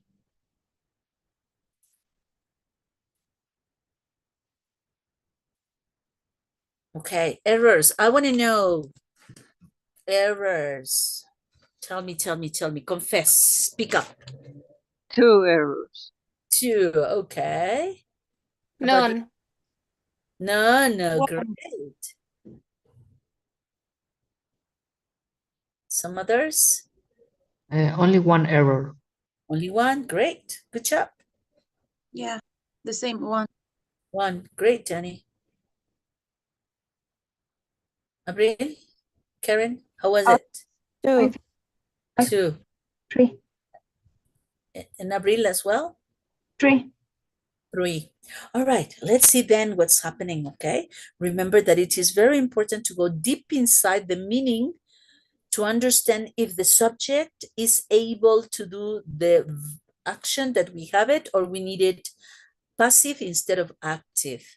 Okay, we don't have the subject here. We only have the verb in number 1. Okay, but which numbers? We're not going to check everything. Which numbers you failed? Number 1 and Okay. number 3. 3. 1 and 3. Some others?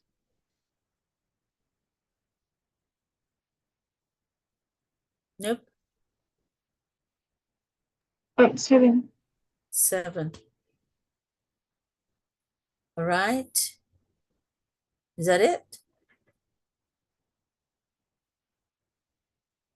Yep. Okay. So how about number 1? Who's going to read it? Come on, Alma, read it. Okay, this is discussed by the board of directors when it was proposed again by the supervisors. Letter C is the correct. The problem had already been. The problem had already been discussed by the board of directors when it was proposed again by the supervisor. Yes. Okay, we have the subject, the problem. And then the verb is discussed. The subject problem cannot be active. I need passive. And if I look here, the only passive is this, because it's the only one having to be. And here, but this is impossible to be passive, is already, well, no, it is possible to be passive too, because it is, but it is in present. And the sequence of chronology, it's in past. So it's not logical. It is not possible to say the problem is already discussed when it was proposed. It's anachronical. So the problem had been discussed by this board of directors when it was proposed again by the supervisors. Passive voice. Double passive voice. Si se dan cuenta, hay doble voz pasiva, tanto en la oración principal, que el problema se había discutido ya, cuando el problema fue presentado o propuesto otra vez. So we have double passive. ¿Cómo quedaría la reducción de esta? A ver. Come on.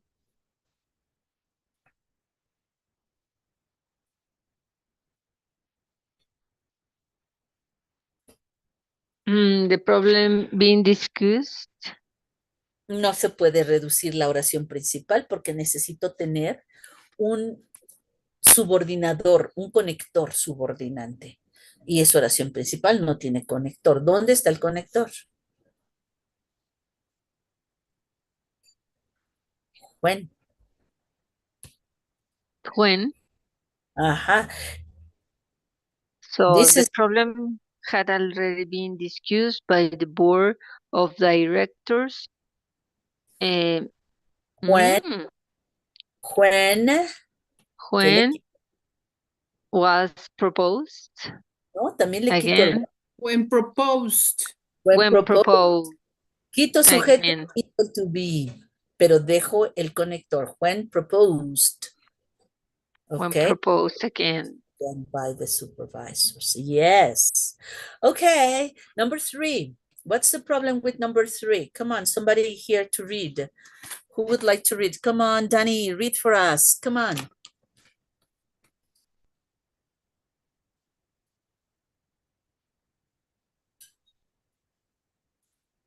Danny? Maybe Danny, she's not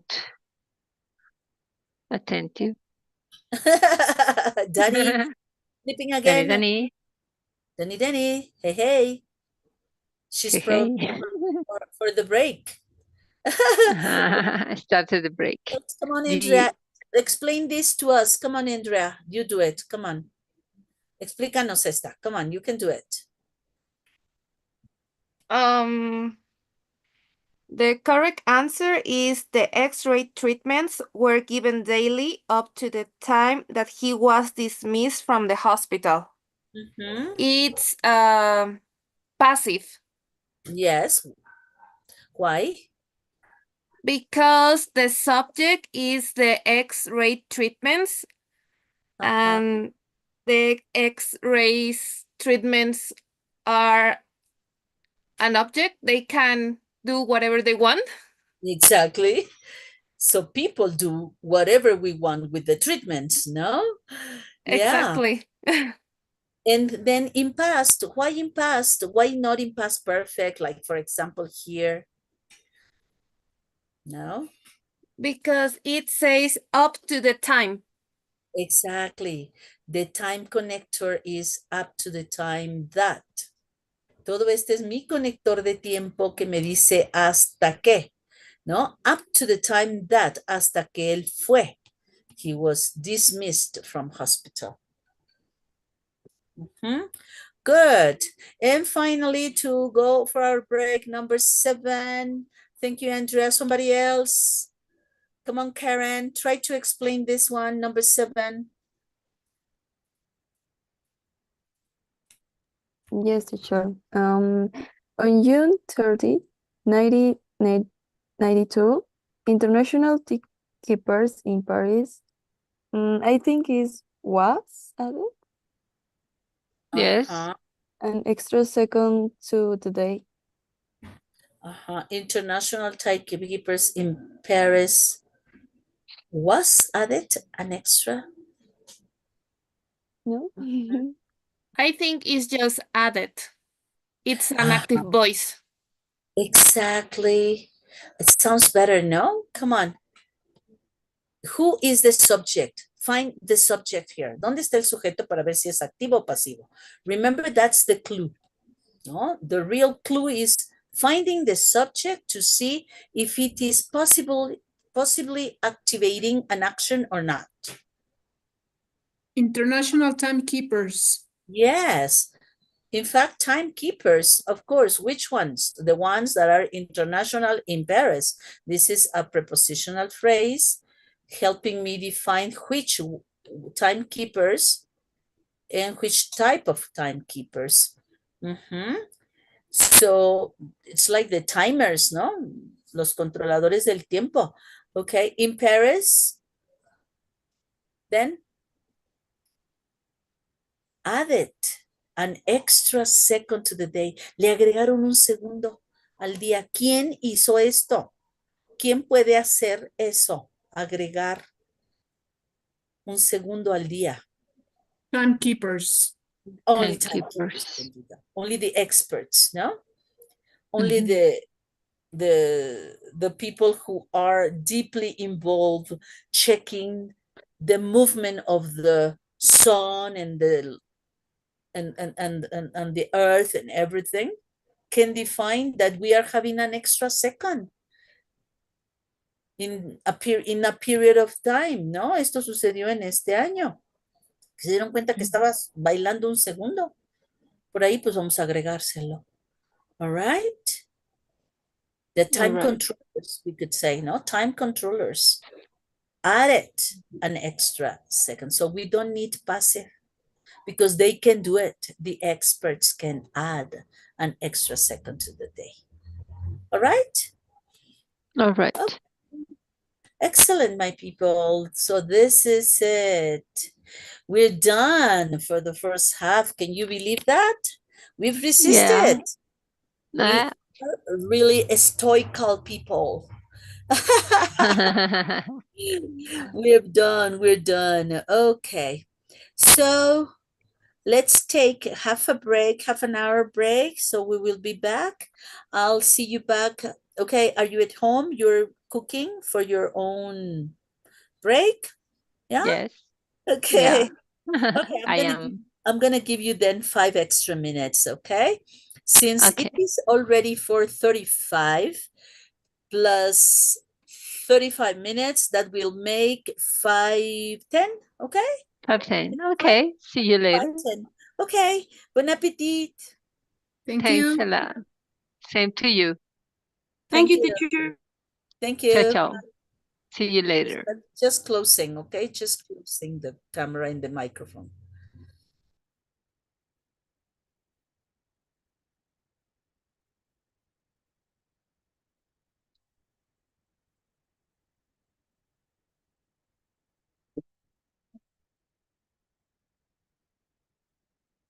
Estoy libre hasta las 5:10. Te quiero encerrar esta lista.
Hello there. Anyone ready?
Hello, people.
Hello there. Hello. Fair, welcome. I guess it's only you and me. Yeah, hello. Oh, yeah. I guess it's only you and me, dear. I'm here too. Oh, here Andrea is too. Great. Okay. Hi, I'm back Teacher. also. Oh, excellent, Abril. Now almost everybody's joining. That's great. And we had Dani Mora, right? It was Dani Mora, not Morgana. In the first part of the class, I guess it was Dani Mora, right? I don't think it was Morgana, the voice. We don't have Ruben, nor Memo, nor Bruno. Okay. Anyways. So, how was it? Did you cook something delicious? What did you have for lunch or for break? I had, well, I don't know how to say it, but mojarra. Oh, I just think I just barely remember the name. Trout, no, trout is trucha. I don't remember, but we should probably go into teacher Google to get the dictionary. Yeah, but it is very long to eat. Mojarrita, it is delicious, but it takes time, no? Yes, well, I'm I'm actually finished while I'm here. So Okay, good. That's tasty. I like those. I mean, in general, seafood and fish. It's really so good. Okay, let me find it out here. Mojarra. I don't remember the name for a mojarrita. It says, oh yes, I remember they used to say like tilapia fish, but tilapia is different for us. And I was surprised to know that it is very commonly said like tilapia for mojarra. Well, according to my word reference dictionary, it says that it is called tilapia. I don't know if you can do some also Google to see any other name for mojarra. Okay, well, that was good. That was tasty. And who else? Who had another delicious break? What did you have? Almita is cleaning her mustache, huh?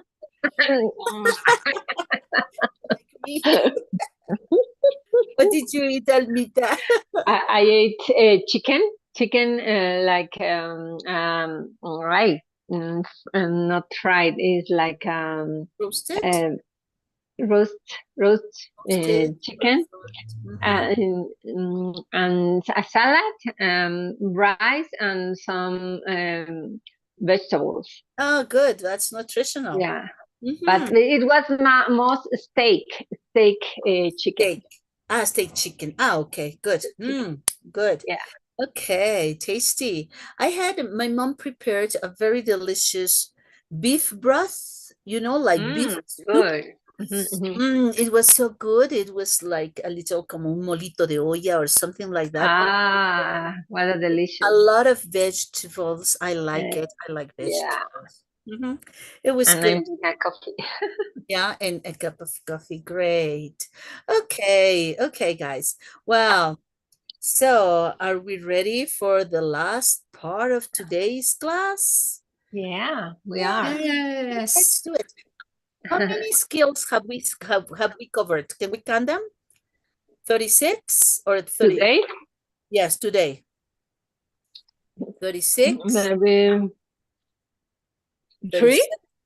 7, 3? 38. Yes, I think 36, 7, and 38. So let's hurry.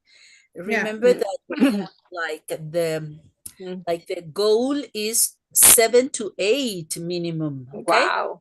So let's Much. hurry. Okay, let's hurry. Let's on. Okay, 39.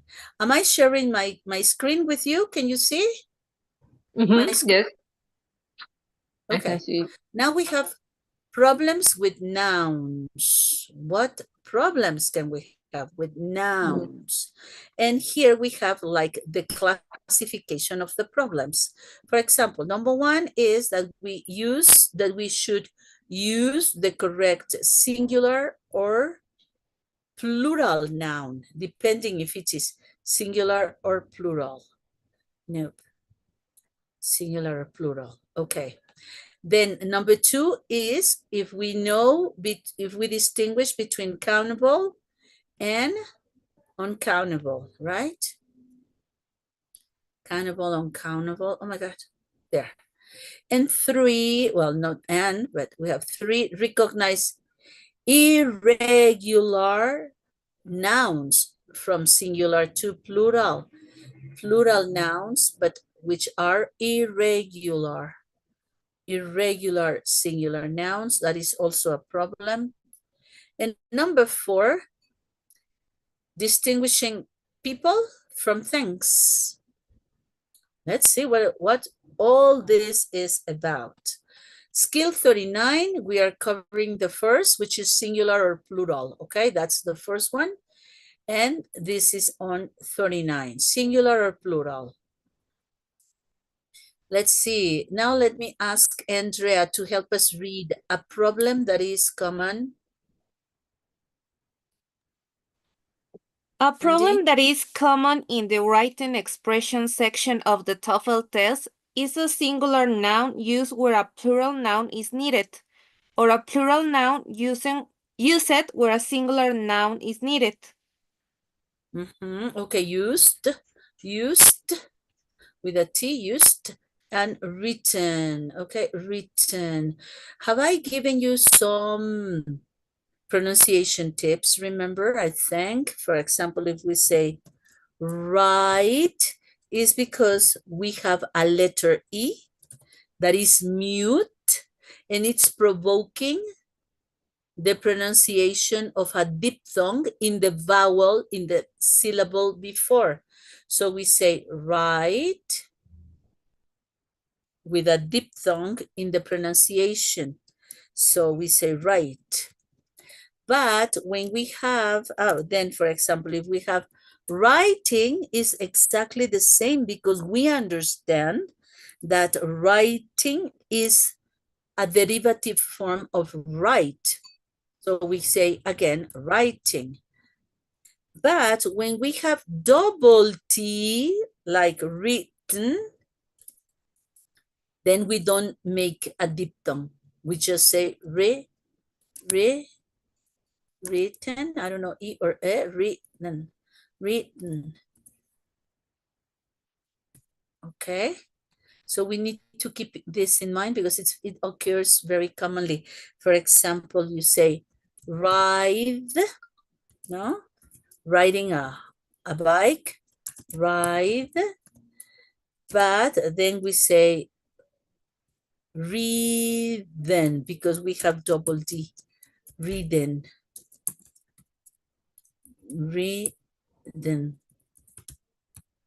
All right? So we have to pay attention to that in the pronunciation. Okay, now let's go on.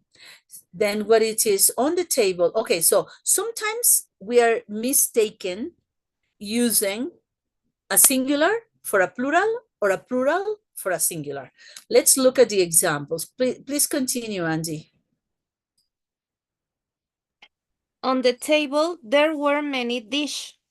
The lab assistant finished every test. Every tests. So here we have like the inversion, no? Singular for plural. In the first example, come on, continue. In the first example, many indicates that the plural dishes is needed. In the second example, every indicates that the singular test is needed. Yes, because many is plural.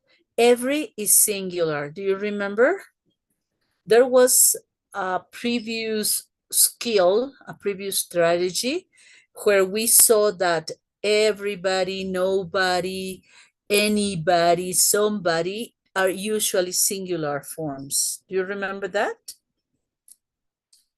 Do you have the number of the skill where we saw that every, even when the translation into Spanish is many times used in plural, in English, it is not plural. If we say, okay, come and sing, everybody. And then you say, okay, everybody is a lot of people. So come and sing, everybody is plural. No. Every single body. Always think of every as every single something. Every single day, every day. Every single woman, every woman.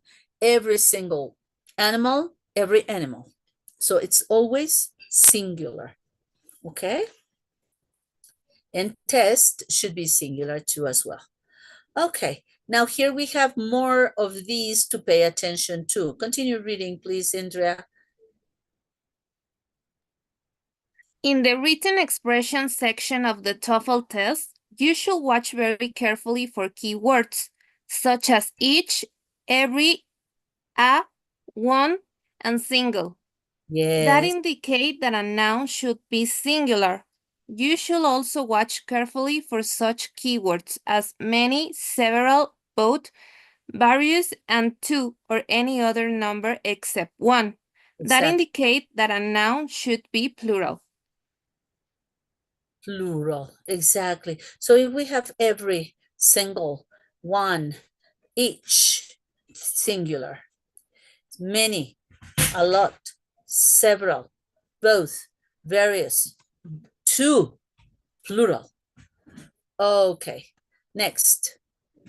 The following chart. The following chart lists the keywords that indicate to you whether a noun should be singular or plural. Okay. Keywords And for again, yes. And again, no, it's the same that we have read, but now we have it in a chart format to make it probably more visual to your memories. Okay, now let's do it. Let's see if we can detect this type of errors that are presented on your TOEFL test. Okay, let's do it.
Okay.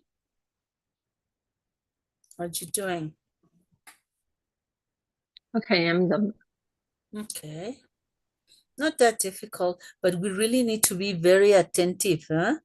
We really need to be very, very careful looking at details. Little less, no? Or Yes. a little single syllable that may change the idea from singular to plural. Okay. How are you doing, the rest of you guys? Are you okay? And Finish. I'm also done. Okay, great. Okay, I heard several voices, I guess. Yes, done. Okay, so this was 39, right? Let's see. Exercise 39, number 3, incorrect. 4, incorrect. 5 and 6, incorrect. 7, correct. 8, incorrect. 9, incorrect. And 10, correct. Okay, how was it? Not that bad? Not One at all. error. Yeah, which one? Which one did you confuse? Number 9. Number 9. All right. Can you read it, Almita, please? When the first bill was defeated, the Senate immediately began work on a different bill. Yes. Maybe A will be submitted. Or you didn't see it carefully? Mm.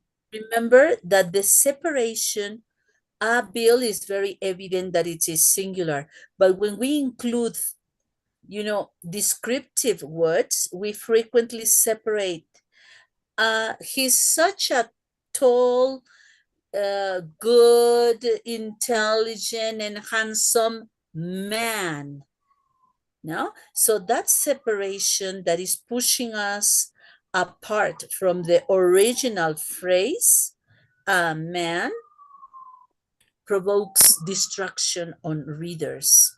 So be careful. It's just distracting, being distracted, okay? All right, Mhm. anyone?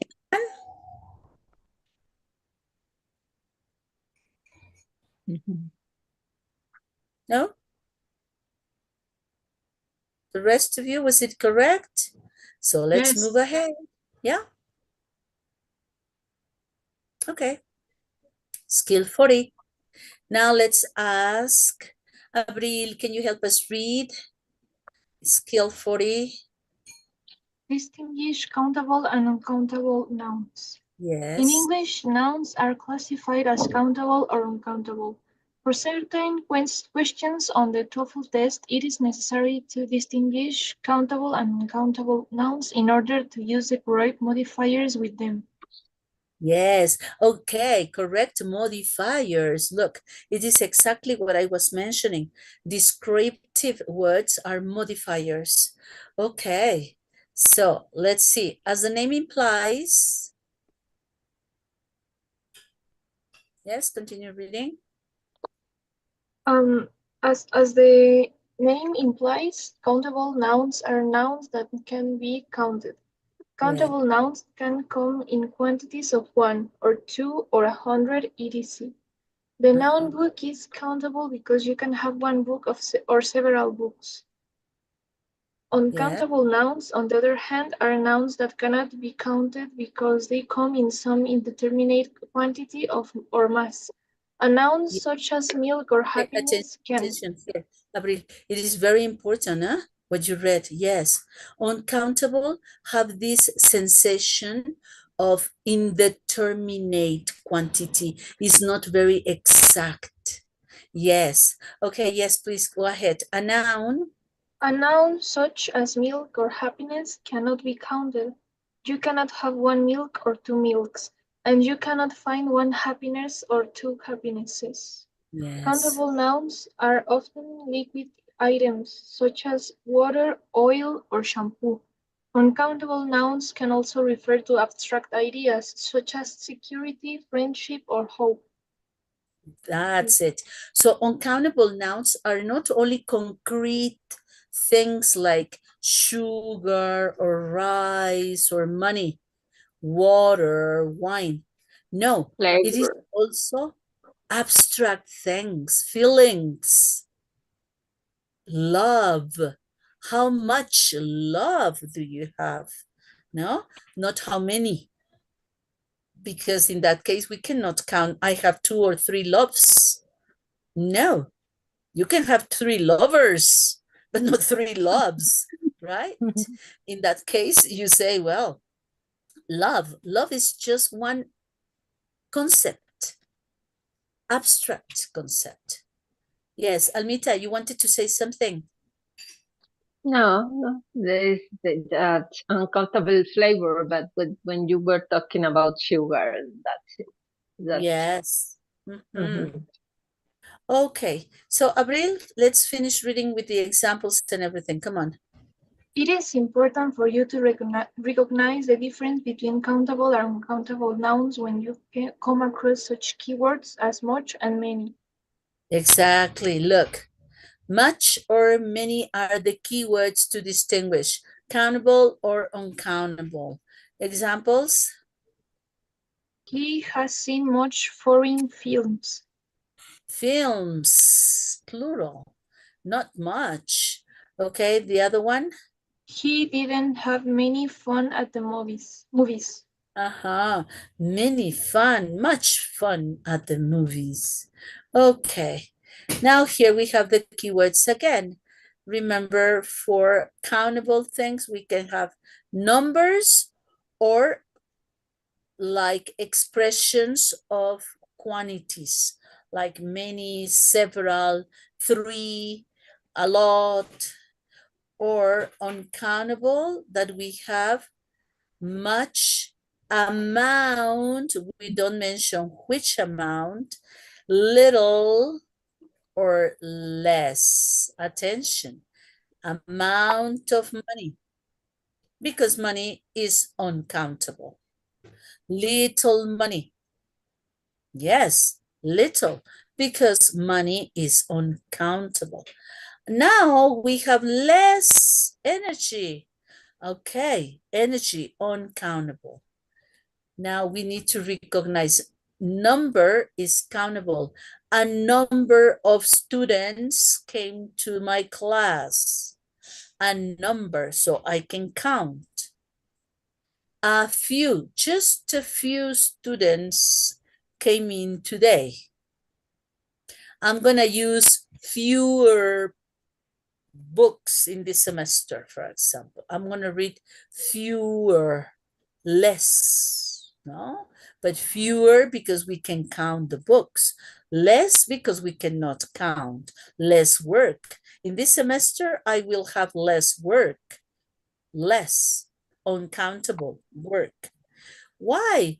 Because we are going to, I'm going to read fewer books, not less books, and that is a very common error. Okay, keep in mind this chart. It's going to be of great help. Much, amount, little, or less. Uncountable. Okay, exercise 40. Let's go for it.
Okay. How's it going?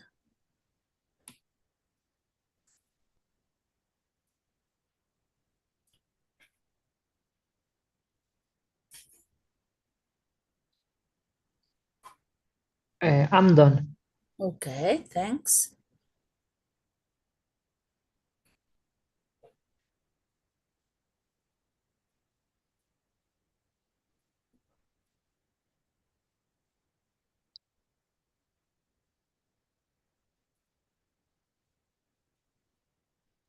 I'm done. All right, good.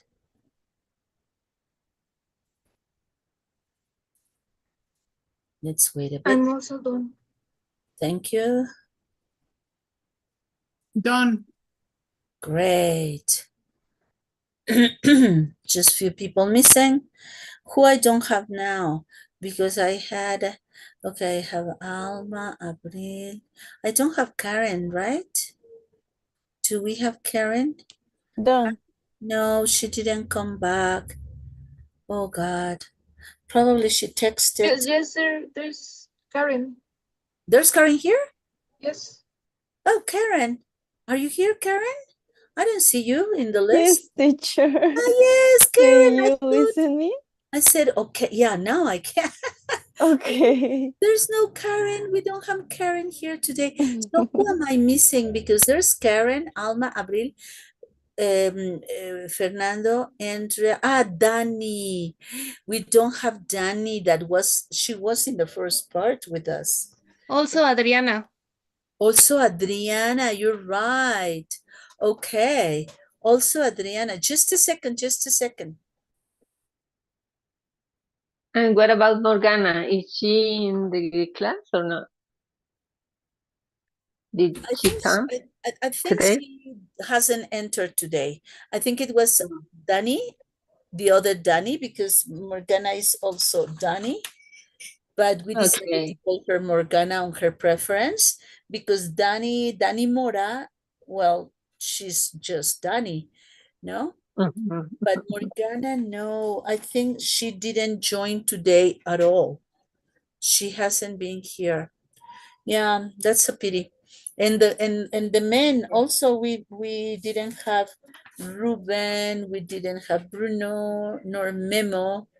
Or Memo, Beto Memo. Yes, Memo is usually a constant person, Yes. student, either in presence or online. And line. Well, hopefully they will have the possibility to watch our video. Okay, great. Yes, okay. Now let's see. Ready? Yeah. Okay. This was 40. Yeah, we're doing it. 40, 40, 40, number 40. Okay, number 3, correct. 4, correct. 5, incorrect. 6, correct. 7, incorrect. 8, incorrect. 9, correct. 10, incorrect. Okay, how did you see it, huh?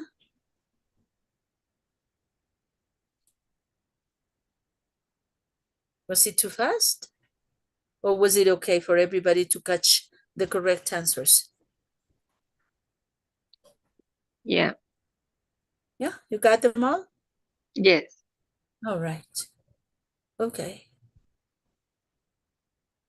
So problems in particular or something remarkable you would like to mention? Number 7. Number 7. And number 6. And number 6 too. Okay. Number 8. Number 8 on the next. Yes. Okay. So what about them? Okay, number 6. Who's gonna read? Come on, help us read. Yes. Okay, I'm reading. Since he bought the new adapter, he has less trouble with the machine. He has had less trouble with the machine. Well, is there any error in here? He bought the new adapter. Since he bought it, he has had less trouble with the machine. What about the word trouble? Less trouble. It's what? Trouble. It's a concept. It's not something countable. It is abstract. The concept of trouble, like troublemaker, you know, a person who causes problems. Problems are countable. Trouble is a synonym, but it is a concept. He had some trouble reaching the airport, or he had several problems reaching the airport. So in this case, number 6, is it correct or incorrect? It's incorrect. correct. It's correct. But compare with this one, number 3. What do we have? Problems. A problem. I have a problem, or I had 2 different problems. I had several problems. So we can count. I had a problem today, no? Or we've had, I'm sorry. We've had several, plural, several problems reaching. Oh, Danny is joining. Great. Okay, so we notice in here a problem singular, several problems plural, versus trouble, which can be considered as a synonym, but it is a concept.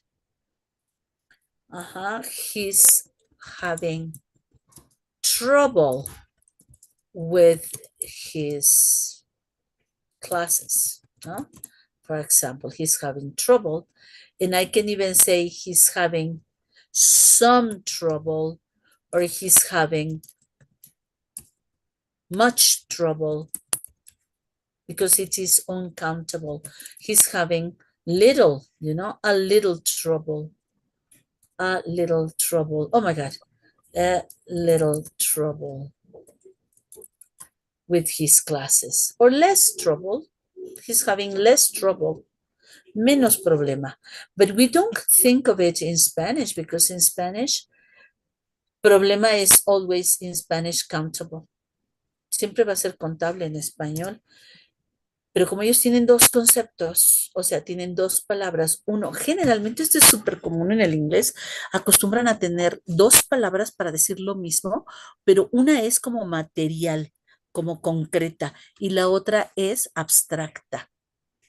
Entonces, ahí es donde tenemos que cuidar. And this, we can see it a lot in verbs. For example, in verbs, we have like, when we say earn money physically, you earn the money.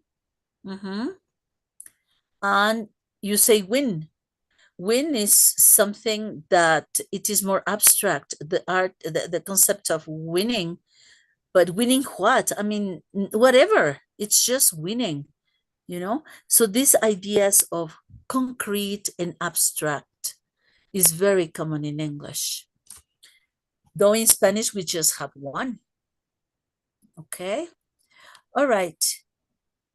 Anything else related to this? So, considering that trouble. Susie, in this case, how can I say, or what word can I use to say the opposite of less trouble? I mean, much I thought it was many trouble. I cannot say many troubles. No. A lot of. Much trouble. Much trouble. Much, because it is uncountable. Okay. So with uncountable, keywords for uncountable is much, little, less, some. No, you can say, I'm having some trouble with my new machine. I'm having some trouble. Es como cuando dices estoy en problema, pero no decimos en problema, no, nosotros lo pluralizamos, estoy en problemas, no, tengo algo de problema con la máquina, a lo mejor no tengo algo de problema, no algo de problemas. Yeah, so in this case, uncountable is with much, little, less. For example, a lot, we don't have any difficulty. With a lot, we can use countable or uncountable. There's no problem. But with much and many, yes. Little and, well, the opposite, no? Little and few, yes. Countable, uncountable. Fewer and less, that is very, very commonly mistaken. Okay, so that's it. It's the concept of trouble. Okay, Number 7. What Number about 7. number 7? Come on, read it.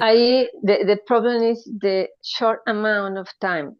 There are much new items to purchase before leaving, and there is such a short amount of time. Okay. A short amount of time. There is an error here. Where's the error? Or could be many new items instead of Exactly. much, many. Exactly. There is the error is in much. In much. Because if you have, Much. there are is plural. There are. Mhm. Immediately, Mhm. plural. Items, plural. So much is not plural.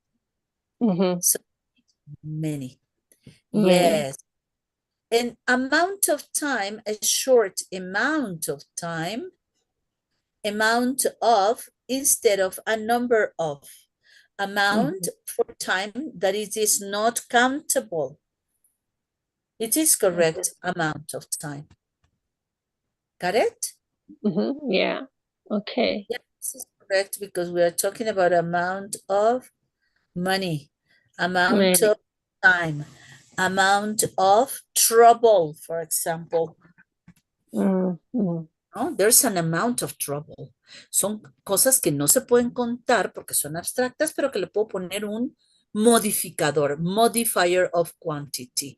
Then with this quantity modifier, I have a regulation to talk about the abstract noun. Okay, good. How about number 8? Who's going to read? The less time you take on the assignment, the less pages you will complete. The first one is correct, less time, because Yeah. time is uncountable. And the second one is incorrect because pages are countable. But I have bueno, tenía la duda de qué usar, si few o fewer. I mean, I don't understand between few or fewer. Okay, it's a comparative. Don't worry. Remember pretty, prettier? No? Pretty, prettier. Or when you say tall, taller, that's the difference, no? If you say Yeah. Peter is, but Peter is taller than John. Okay, comparing. Yeah, I So know, but here I think both of them can fit, few or yes, fewer. exactly. Yes, both. But considering there is an important mark here, Jenny, look. Yes, both fit grammatically speaking. However, parallel structures, do you remember parallel structures? What do they mean? In parallel structures, the only correct one is if we have less. What is the only possibility here? The only correct answer here? Few. Nope. Fewer. Fewer? Yes, of course. How do you know? Both are grammatically correct, but when we keep the parallel structure in balance, we immediately notice that there is no parallelism. Why? Because less is comparing. If I say now I have less time, even if I don't say than yesterday, it is implicitly a comparison. If I don't want to compare, then I say, I have a little time.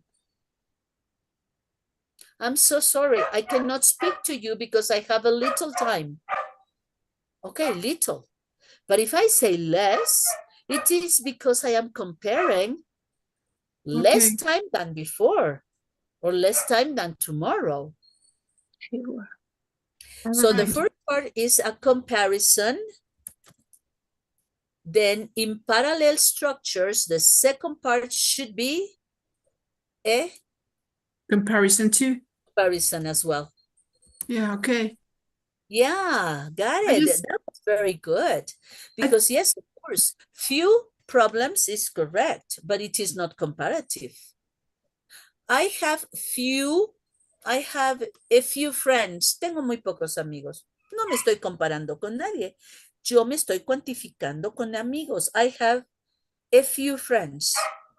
I can count them with my hand, with the fingers of my hand. Okay. Pero no estoy comparándome con nadie, sencillamente te digo que mi opinión es que tengo pocos amigos. But if I say, oh my God, my sister is so friendly, I have Fewer what? friends than my sister. Fewer friends than her. Even if I don't say than her, it is implicit because of fewer. I have fewer friends. Yo tengo mucho menos amigos. Que quien, pues claro, de quien estemos hablando.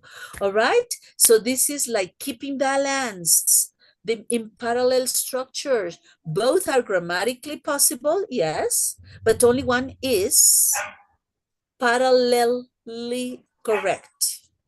Okay, thank you. Very good observation. Thanks, Jenny. Esa fue muy buena, porque sí, efectivamente te asaltaba la duda, ¿no?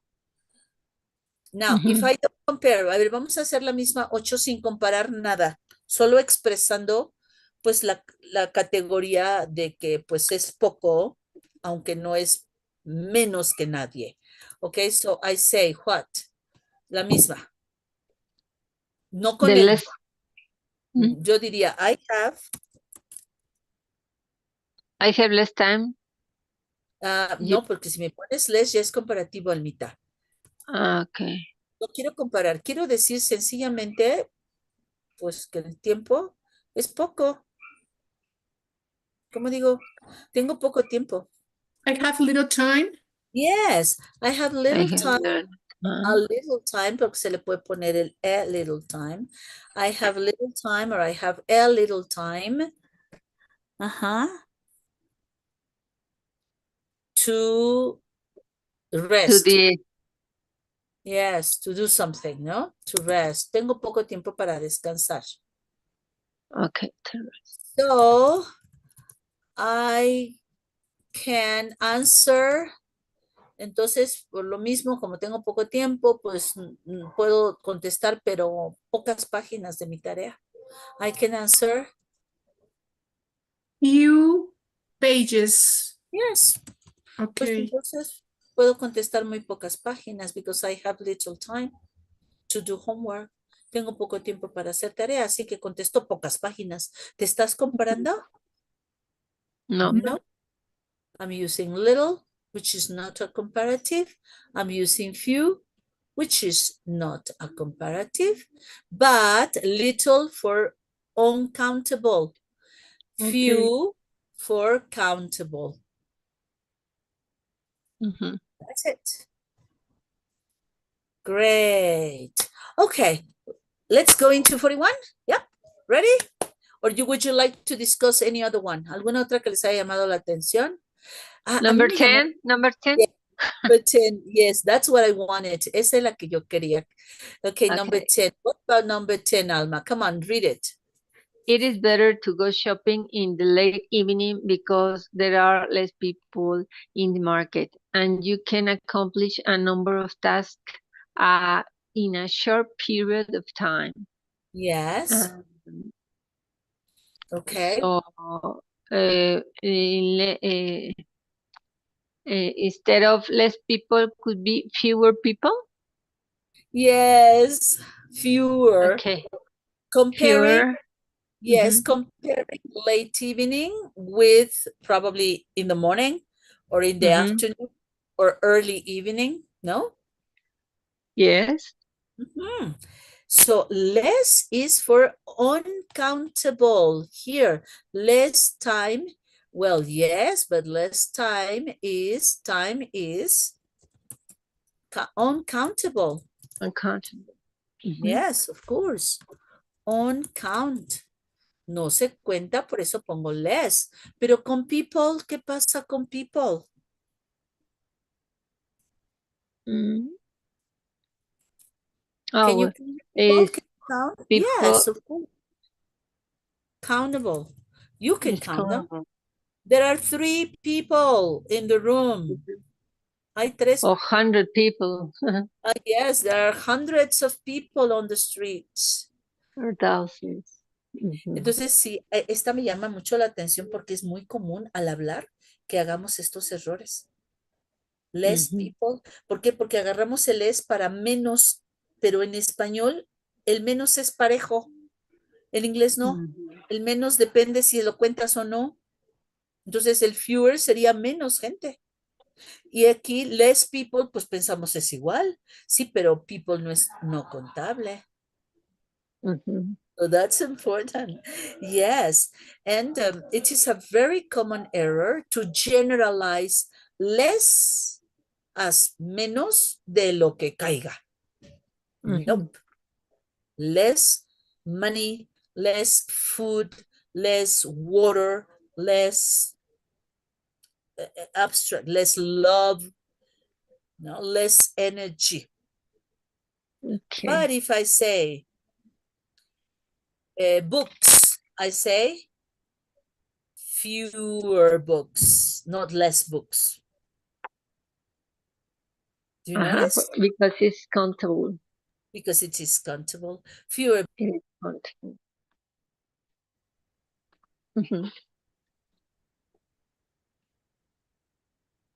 Susie, I have a question here too.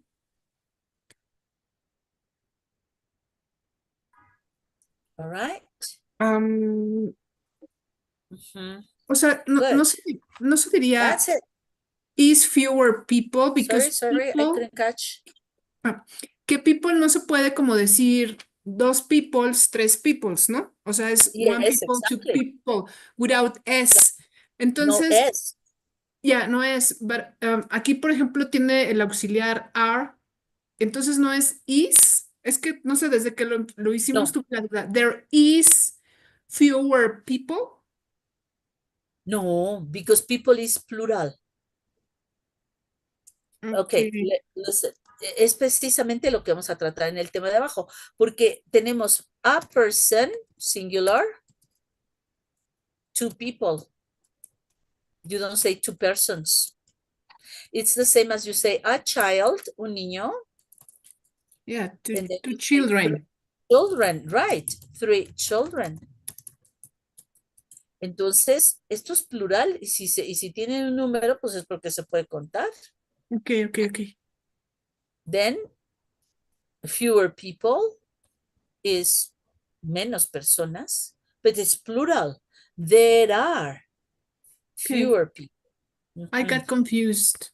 Yes. Now, if we have, for example, there is little time. Okay, this is uncountable. But if I say there are few minutes, lo cual es lo mismo, ¿no? Tengo poco tiempo, tengo unos cuantos minutos, pero ya minutes, it's count, ya es contable. Entonces, fíjense cómo cambio, ¿no? Dependiendo de, pues, ¿de qué hablo? Hablo del tiempo, no se cuenta little. Minutes, sí se cuentan, plural, few. There is, there are. Okay? Okay. Any other comment? A ver, si yo digo, ahorita encontré una entre el trouble y el problem, ¿no? ¿Se acuerdan que el problems is countable y trouble is uncountable? A ver, aquí una típica disyuntiva. Work versus job. A ver. This is also very common. Let's say work. Ay, espérenme que me está cambiando de línea.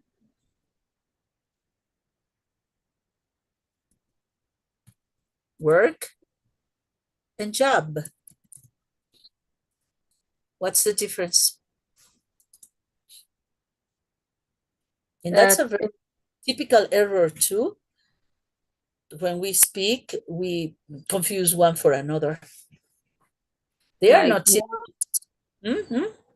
work might be countable. For example, I have a lot of work to do, and job is not countable that much because you say I will go to my job. I think so. I think it's the other way. I think work is uncountable and job is countable. I have one job, I have two jobs, or I Exactly. have a lot of work, or I don't have a lot of work, things like that. Yes, work is uncountable. Okay. No se puede contar. Tengo trabajo. In my job, I have lots of work. I have a lot of work, or I have much work. And job is like occupation, like a profession. You can have more than one job, and this is countable. All right. For example, you say, I have too much work in my new job. Fíjense ahí. Too much work, much. Tengo mucho trabajo en mi nuevo trabajo. In Spanish, we say the same. Trabajo y trabajo, ¿no? But in English, you need to separate the one that is countable versus the one that is uncountable. And you can say, for example, I have lots. El lot no hay diferencia. Se puede usar lot or lots for countable and uncountable as well. I have lots of work. Tengo mucho trabajo with my many jobs, por ejemplo. Tengo mucho trabajo con mis muchos empleos, ¿no? Sería un poquito más eso, como el emplear, el empleo. Y la otra es el trabajo, que es como la carga, ¿no? De la chamba. Okay, thank you. Yes. Notice how interesting this is. And this is very common in English, that they separate the countable from the uncountable, while in Spanish we have only one word for the two, and we don't recognize any difference. This provokes lots of errors and lots of confusion. Ahora, lots se puede usar tanto para contable como no contable. Aquí si yo quisiera poner with my lots of jobs, le pude haber puesto lots con mis tantos trabajos. Tengo mucho trabajo con mis muchos trabajos. Spanish we would say that. Tengo mucho trabajo con mis muchos trabajos. Ay. El lots. Yeah. Okay. It's important to make like a note here. Okay. Vamos a poner una notita. Así como separo el much for uncountable y el many for countable, or few for countable and little for uncountable, etc. There are words that can combine with both. There are modifiers that combine well with both. They don't separate countable from uncountable. Some is one of those. Lots of is one of those. A lot of is also possible. But that's it. Probably plenty of también se lleva con cualquiera de los dos. O sea, tanto puedo decir contable como no contable con el some, o con el lots, con el a lot of, con el plenty of. Pero para los demás, sí separo much or many, little or few. Okay? Okay. So here. These are like general modifiers. En general no hacen ninguna separación. General modifiers. Estos también son modificadores del sustantivo, pero aquí no clasifica. Son para todo. Some money, some friends. Y tanto money, que no se pluraliza, como friends lleva S. Y el some no distingue, no hay problema. Lots of money, lots of friends. Muchos amigos, mucho dinero. Lots of money, lots of friends. A lot of money, a lot of friends. Plenty of money, plenty of friends. Aquí no hay diferencia. Los que tenemos que cuidar son estos que nos dijeron por aquí en el cuadrito. Ojo aquí. Much, pero aquí many. Aquí number, pero aquí amount. Aquí little, pero acá few. Fewer and less. Countable, uncountable. So this is usually a suggestion for your summary cards. Esto agréguenselo porque es cuestión de estarlo usando mucho para que el cerebro lo acepte como correcto. Okay? Okay. Now let's go ahead. 41. All right. Now a different reader who would like to help me read. Jenny, I think you haven't read. Come on, Jenny. Many nouns in English have irregular plurals, and these irregular forms can cause confusion in written expression section of the TOEFL test. The irregular forms that are the most problematic are plural forms that do not end in S. Example, Exactly. I mean, different it's very criteria. evident when you have the S. Yes, the S is very representative of plural. But what happens when the plural is irregular and doesn't take an S? Aha, there's the problem. Okay, now example. Different criteria was used to evaluate the performers. Okay, criteria. What is criteria, singular or plural? Plural. Plural. The singular is? Criterion. Criterion, yes. Criterion. Criteria, yeah. Okay, let me just write it here, criterion. Singular criterion, plural criteria. Same as phenomenon, none. These are Greek roots, son como raíces griegas, por eso, o latinas, grecolatinas, that they don't have like the plural mark with S. So phenomena. Okay. So that's plural. And these are important to see. I think there is an appendix for these people. Can you see if there's an appendix somewhere mentioned? Yay, over here, appendix H.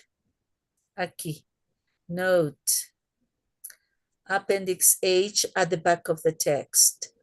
Ahí hay que echarse un clavadito y aprenderse estos, que aquí ya nos pusieron algunos. Irregular plurals. These are, of course, additional to the irregular plurals that we learned in course 1. Child, children, you know, food, feed. What else? We have goose, geese, mouse, mice. Okay. These are academic irregular plural, like analysis, crisis, bacterium, alumnus, bacillus, cactus, stimulus, datum, diagnosis, salmon, goose, mouse. Here we have the typical trout. So we need to get familiarized not only with the basic irregular plural, but now integrating other categories like N ending, children, oxen. N indicates plural. Same as singular, there is no change. Deer and deer, a deer and two deer, a fish and two fish. Now, and then salmon, ship, trout. And then ending in es, this is the Greek root. Esta sí es griega, la terminación en is o sis. Ajá. So we have analysis, plural. Analysis. The pronunciation is the same. The error is in the written form. One is with I, singular. The other one is with E, in plural. Okay. We also have these other ones. Derivan de algún tipo de terminación. Por ejemplo, un anterior, bacterium, o también el on, como el criterion. Tienen una raíz terminada en en on. Then we have, okay, just a second, please. Give me a second. Please read them and see how interesting this information can be for your level, my people. Just a second, please.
Okay, I'm done, people. So sorry. Okay, so you see, interesting things now that we need to learn now.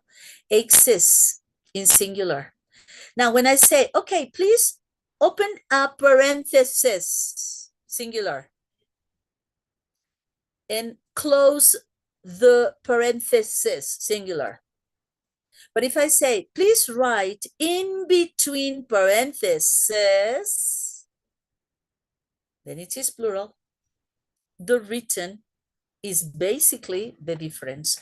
In spoken, in pronunciation, they are barely the same. Prácticamente la pronunciación es mínima de diferencia porque la I suena E y la E suena I. Así que a final de cuentas yo digo diagnosis, ses, y puede ser con I o con E, todo depende del contexto. It can be both, singular or plural. The same as ship. I have many ship and I just have a ship. I just have one ship or many sheep. All right? And also us in singular, y in plural. Alumnus, alumni. Usually alumnus and alumni son como los egresados, ¿no? El alumno que ya terminó su carrera de la universidad.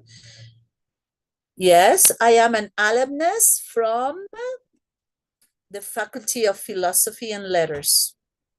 Or, just a second again, sorry.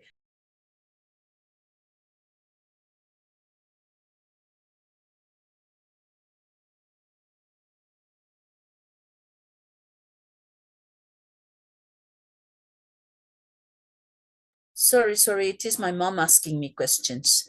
Okay, so then, we are alumni from X faculty, no? And take a look at this, radius and radii, double E. Syllabus and syllabi. Fungus and fungi. These are Latin words. Todas estas son, pues, entre las is, las que terminan en is son griegas.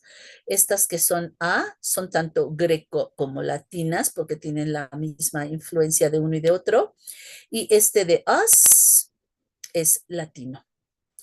Este en es totalmente anglosajón. Esta es irregularidad verdadera del inglés desde su origen. Child, children, accent, or woman, women, man, men. Estas que tienen el shift de la vocal, tienen el cambio de vocal o la terminación en en su plural, son netamente anglosajonas, pero las otras, incluyendo estas, singular, las primeras tres son anglosajonas, las siguientes tres irregularidades son grecolatinas. Y estas son mucho más frecuentes, las grecolatinas, porque es el tipo de vocabulario académico. Entonces las van a encontrar más. ¿Ok? Generalmente en las clases normales de primer nivel, segundo nivel, tercer nivel, les enseñamos las anglosajonas. Estas, todas estas primeras tres. Pero muy rara vez enseñamos en un curso de idioma las académicas, porque ahí ya es especialidad. ¿Ok? Entonces, estas son las de cajoncito para todo el mundo. Estas son para people like you with high level of language. ¿Ok? Only expert stuff. Solo para los expertos. Like you. How do you see it? ¿Ya se las sabían estas? Thank you. Well, No. yes, at school, Yes. biological science needs this Yes. basis from Latin. Yes. Science is always using Greek Latin vocabulary a lot. Ok, bueno, pues entonces estas son las que hay que cuidar, ¿no? Para ver si son singulares o plurales, o si el verbo concuerda o no concuerda y está subrayado, then there it is an error. Okay, let's do it. Come on. Let's go for it.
I'm done.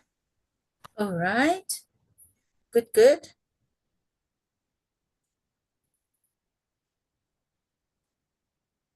I'm done, teacher. So, all Done. right.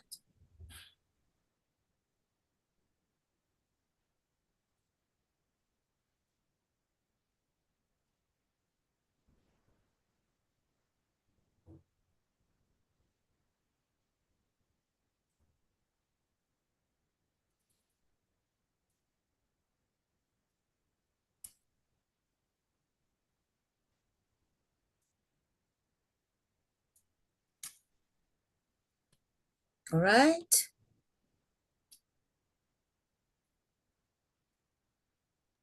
Done. Great.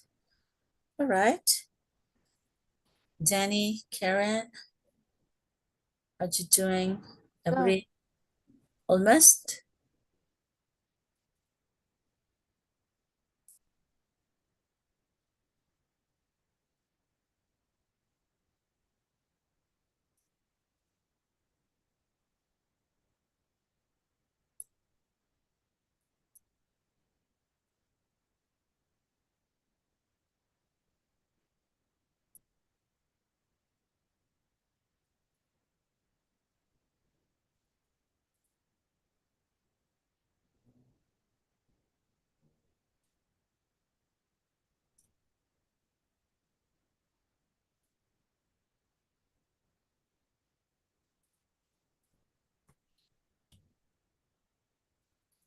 Okay. The rest of you? Can I? I said I'm done. I Sorry? don't know what to do. Ready? Yes. Okay. This was number 40, right? No. 41? 41. Me too. Is it 41? Or 40? 41. 41. All right. Yes. So we have, okay. Number 3, incorrect. 4, incorrect. 5, correct. 6, correct. 7, incorrect. 8, incorrect. 9, incorrect. And number 10, correct. All right. How did you feel it?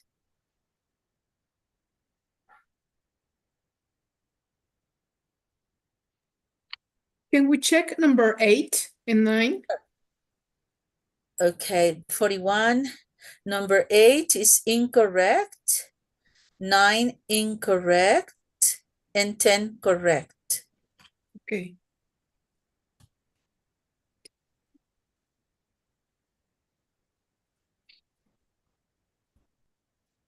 So tell me. 2 errors. Number 7, I would like to see number 7 and 8.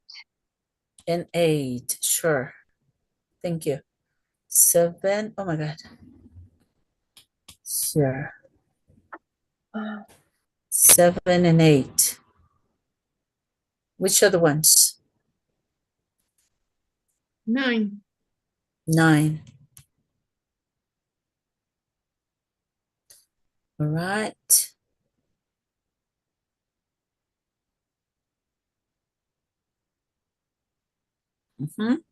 Okay. So 7. Come on, Alma. A flock of geese were seen heading south for the winter. Okay. What is Okay, this? geese is plural, Yes. so there will be were. Yes. However, Uh-huh. what is the subject? And what is the prepositional phrase? Okay, the flock. What are we talking about? About the geese or about the flock? Okay, about the flock. El This is a geese. trick. Yeah, it is. It is a trick. Yeah. A flock. It's only one flock. Una parvada. Parvada. Sí. A flock of geese. What is it? A flock of geese? The correction? Was seen heading Only south one? for the winter. Yes, only one, not many. Only one flock. A flock of geese. Again, the reading. Okay. Okay, good. The next one. Number 8. The teeth in the back of his mouth needs to be kept. Uh-huh. So it's without S. Yes. What is the subject? The Where's the teeth. subject? The teeth. So Now, prepositional phrase in the back of his mouth. All this is part of the subject. No? The teeth is the main subject. So, what do we have? Plural. plural. Yeah. Yes, we have mouth in singular, but that is not the main subject. I'm not talking about the mouth. I'm talking about the teeth that need, they need, not needs, to They be need. kept. Kept, you know, like encapsulados. Yes. Okay. The teeth So again. need, we don't have an S. We don't need an S. Good. Because it's Thank you. plural. Yes, you're welcome. Okay. Who's reading number 9 for us? The fungi has spread throughout the garden. Uh-huh. I don't know why it's incorrect. No. Fungi is plural. Yes. Fungi, because it's fungus, fungi. Fungus is singular. Fungi, fungus, fungi. Has or have? Have.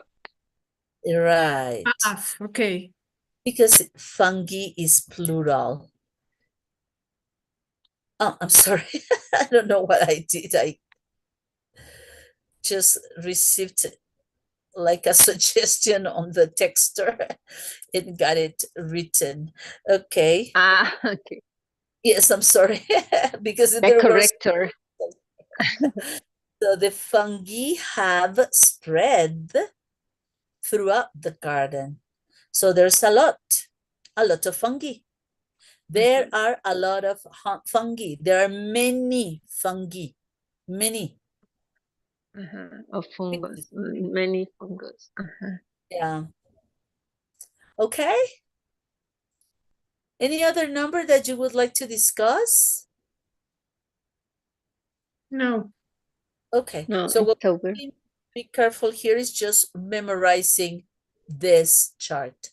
Esta va a ser muy importante. A ver, este es el singular, este es el plural. Entonces, si yo veo is, análisis, nosotros no hacemos cambio, fíjense. Nosotros decimos, me tengo que hacer unos análisis, no decimos unos análisis. Nosotros decimos, ya te hiciste el análisis en singular y los análisis es igual. En español, la terminación is, griega, automáticamente se vuelve singular y plural en español. Igual que los paréntesis o el paréntesis. Mi tesis o las tesis. El cis en español es para los dos. Pero en inglés, is for singular, S for plural. Ahora, esta A deriva de un singular terminado en o en on, que no sé por qué no nos lo pusieron aquí, y de ahí me lleva al plural A. Curriculum, curricula. Ok. Y el singular viene de us como fungus y el plural es i.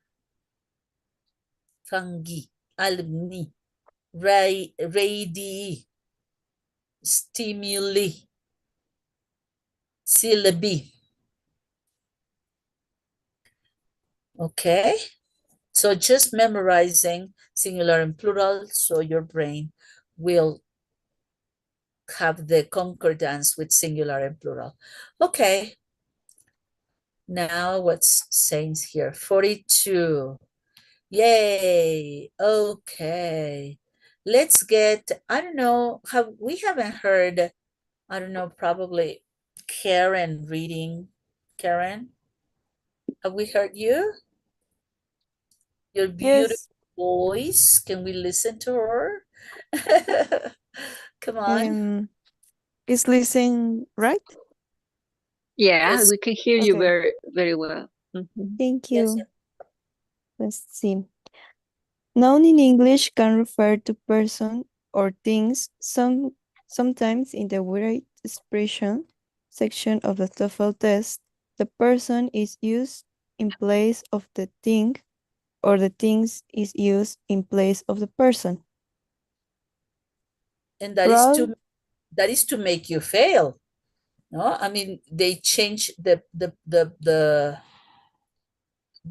places. Instead of a person, they give you a thing. Instead of a thing, they give you a person. So that provokes errors on you. Okay, well, here. All right, example. Ralph Nader is an authorization in the field of consumer affairs.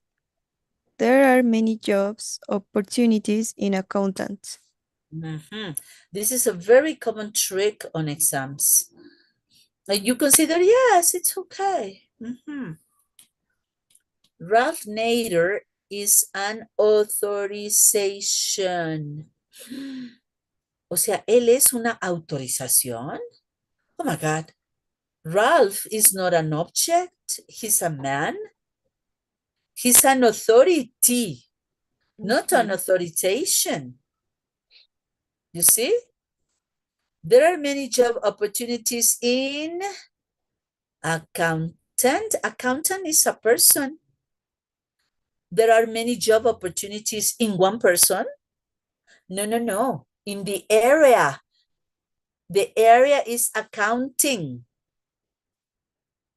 Ah, okay. Common errors. Using a person for an object or the other way, an object for a person. Okay, let's see here. Come on, let's read the chart. A person or thing. Karen? 1. It is common to confuse a person with thing in the right expression section of the TOEFL test. 2. This type of question generally appear near to the end of the right expression section. Okay, when you are tired, no? At the end of the written expression section, when your brain is burned out, no? So you don't notice and you say, okay, yes, it is correct, even though it isn't. Okay, let's do it. ¿Sí entendieron aquí la situación? Authorization is an object, a concept, es un concepto abstracto. I need your authorization for, okay, good. Authorization for something. I need your authorization, a paper or an acceptance, an order. And one thing is authority. Las dos son sustantivos. Ese es el problema, que tanto authority como authorization, both are nouns. Los dos son sustantivos, pero uno es para la cosa y otro es para la persona. The same account, accountant, and accounting. Los dos son sustantivos, aunque tenga el ing.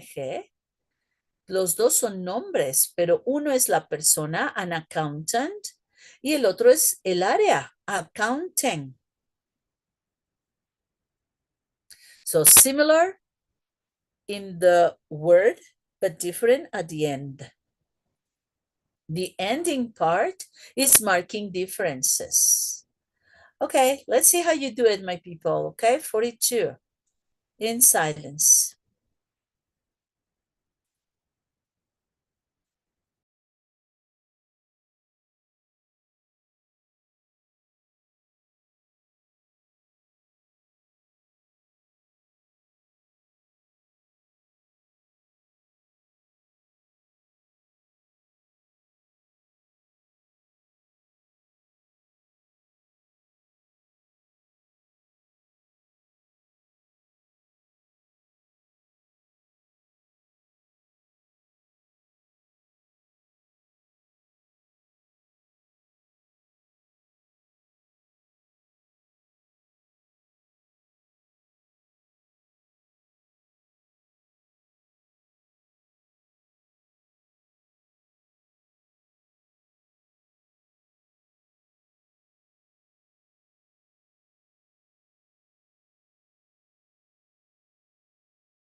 How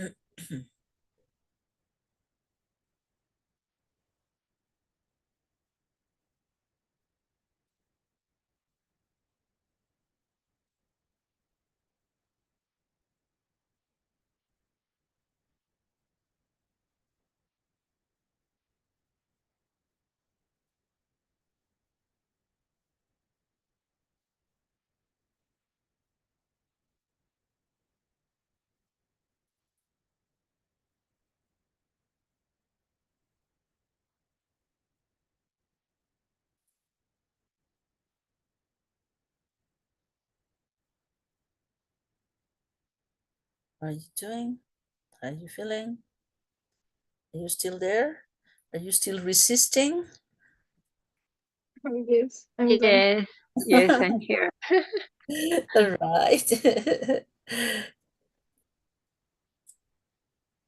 I thought I might be listening to some snoring.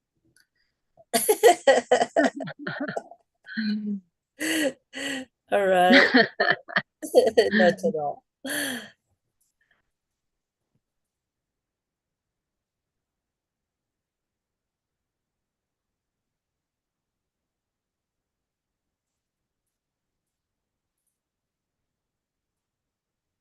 Done?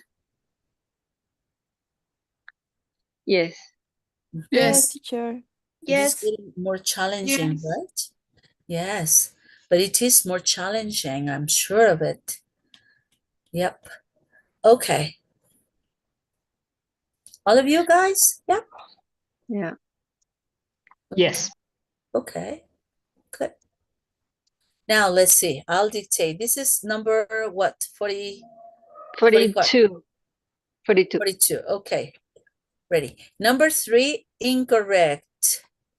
Okay. Number 4, incorrect. 5, correct.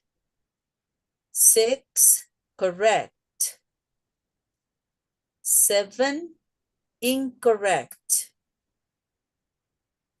8, correct.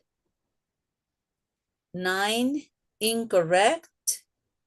And 10, incorrect.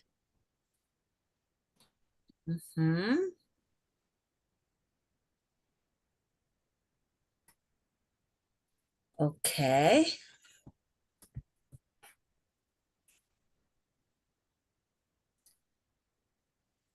Got it? Yeah. All right. How was it? 2 errors. Number of errors? Yeah. Number 3. 4 and 6. Okay, 4 and 6. Which other ones? 9. 9. Yes. That's it? And 5. And 5. Okay. Good. All right. Let's review even from number 1, okay? So Okay. here they say that the error is in poets. In the evening, he relaxes in front of the fire and writes long what? Poems. Poems. I'm talking about the object, not about the person. A poet is the profession, but what the poet writes are poems. That's the pronunciation, poems, okay? Poems. All right, now the one that is correct. Service in the restaurant was slow. And then because one cook had called in sick. You know, had called in sick. ¿Ya? Como que avisó que estaba enferma, ¿no? Had called in sick. What about cook? One cook. What is that? Well, the chef. The chef, of course, the person. The person in a job, of course. A cook, one person, one chef, or a sous chef, no? Or a cook assistant, but there was one cook who was sick. Okay, it is correct then. How about number 4 then? Well, let's do all Number of them. 3. Number Number 3. 3. Yeah, let's do number 3. Where's the error? This is incorrect, but where's the error? The sculptor. The sculpture. What is the sculpture? Well, The it's thing the, and a sculptor makes. the object. The piece, the masterpiece, no? It's the thing, the object, the masterpiece, the object, the piece, the masterpiece. That is the sculpture. Look at this Venus sculpture or David sculpture. Oh, okay, surprising. I'm talking about the thing. But is it correct that one thing do the work? No. The sculpture? So No. So they had to be yes, what? the professional, the Professional man. Sculptor. the sculptor. Sculptor with The O-R. sculptor. So the pronunciation is quite similar. Sculpture, sculptor. It's sculpture, sculpture. Only the ch. Es como que la ch es la única diferencia. Sculptor and sculpture. So the person can work. So I can say the sculptor worked from sunrise until sunset on his new project. Okay, how about number 4? Where's the error? Come on, who's going to read number 4? Me. Okay. It is, she has received several awards for her research in engineer. Where's the problem? Engineer? It should be engineering. Engineering, yes. Exactly. What is engineer? The person. A person. So she has several awards and prizes for her research in an engineer. O sea, andaba investigando. Pues, ¿para qué, no? Así estará el ingeniero para hacerle un buen research.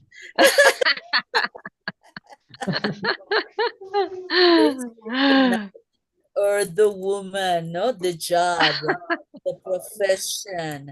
Okay. Now, the research was in what? Engineering. Engineering. Engineering, the area. Of course, engineering. Number 5. Somebody to read, come on. The Economist's radical views were printed in a column in the Sunday newspaper.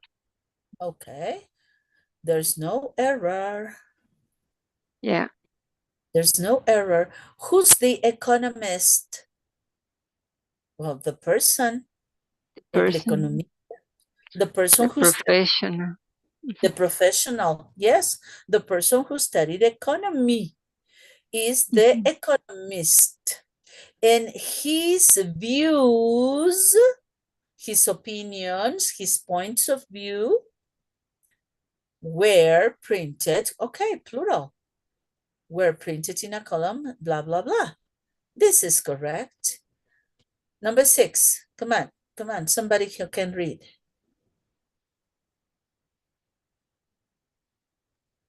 You must have remarkable looks to work as a model of Vogue, for Vogue. For Vogue, yes. You must have what? What must you have?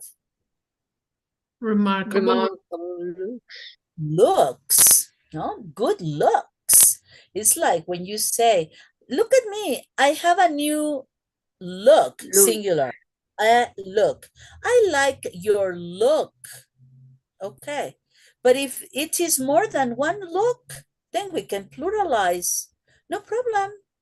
You need to have remarkable looks, remarkable like appearances, no? As a model. Okay, so this is correct. Number 7. Come on. What was the problem here? What was the confusion here?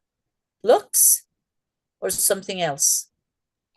In my specific case, I thought looks refers to the word look, like a good-looking person or something like that. Mhm. Yeah, because we can see that look, for example, can be a verb in conjugation, no, in present, in past, or ing, but it can also be a noun. Look. Let me take a look. Voy a echar un vistazo. Look. Okay. I have taken several looks. Ya le eché muchos vistazos. So a look looks. Obviously, as an adjective, okay, in this case, it is a countable noun, es un contable, un sustantivo contable, noun. Puedo contar un look o muchos looks. And then I can also have adjective. También lo puedo tener como adjetivo. But I need like a compound, no? I don't like his looking. No me gusta su apariencia. He's looking. I mean, no, in this case it's another noun. Este es otro sustantivo. Déjenme pienso. He is good looking. Okay, ahí vamos a poner el looking also. Good looking. Or bad looking. Or attractive looking. Aquí es adjetivo de buena facha, ¿no? Que tiene buen ver, de buen ver. Y el otro que les había puesto es un sustantivo derivado de la acción. Cuando digo, I don't like his way of looking, por ejemplo. No me gusta la manera en que mira. I don't like his way of looking. Pero porque está en la preposición of y el verbo se vuelve en ing. I don't like the way of looking. Or I don't like his looking. No me gusta su mirada. Es un poco eso, ¿no? La forma de ver. I dislike his looking.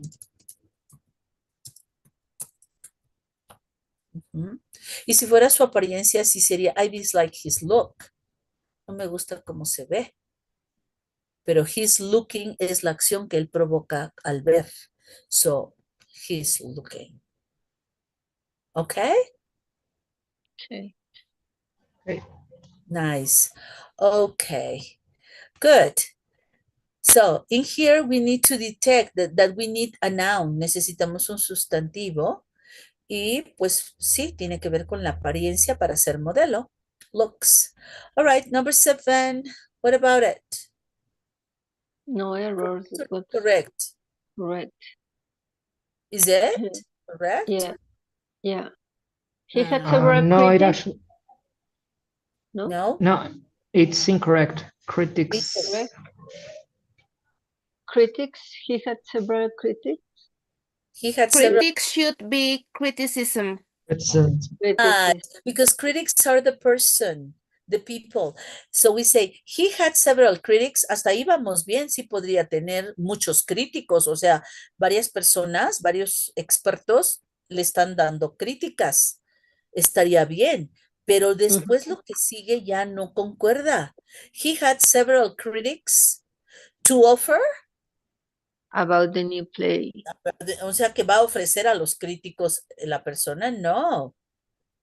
To offer Criticism. a new play. So it's the action, no persons. Yes, it's the act, yeah. Criticism, as somebody said, alguien lo dijo, ¿no? Criticism. Y bueno, aquí está en plural por el several, criticism, que normalmente la terminación ism es sustantivo abstracto y no tendría, sería un uncountable como turismo.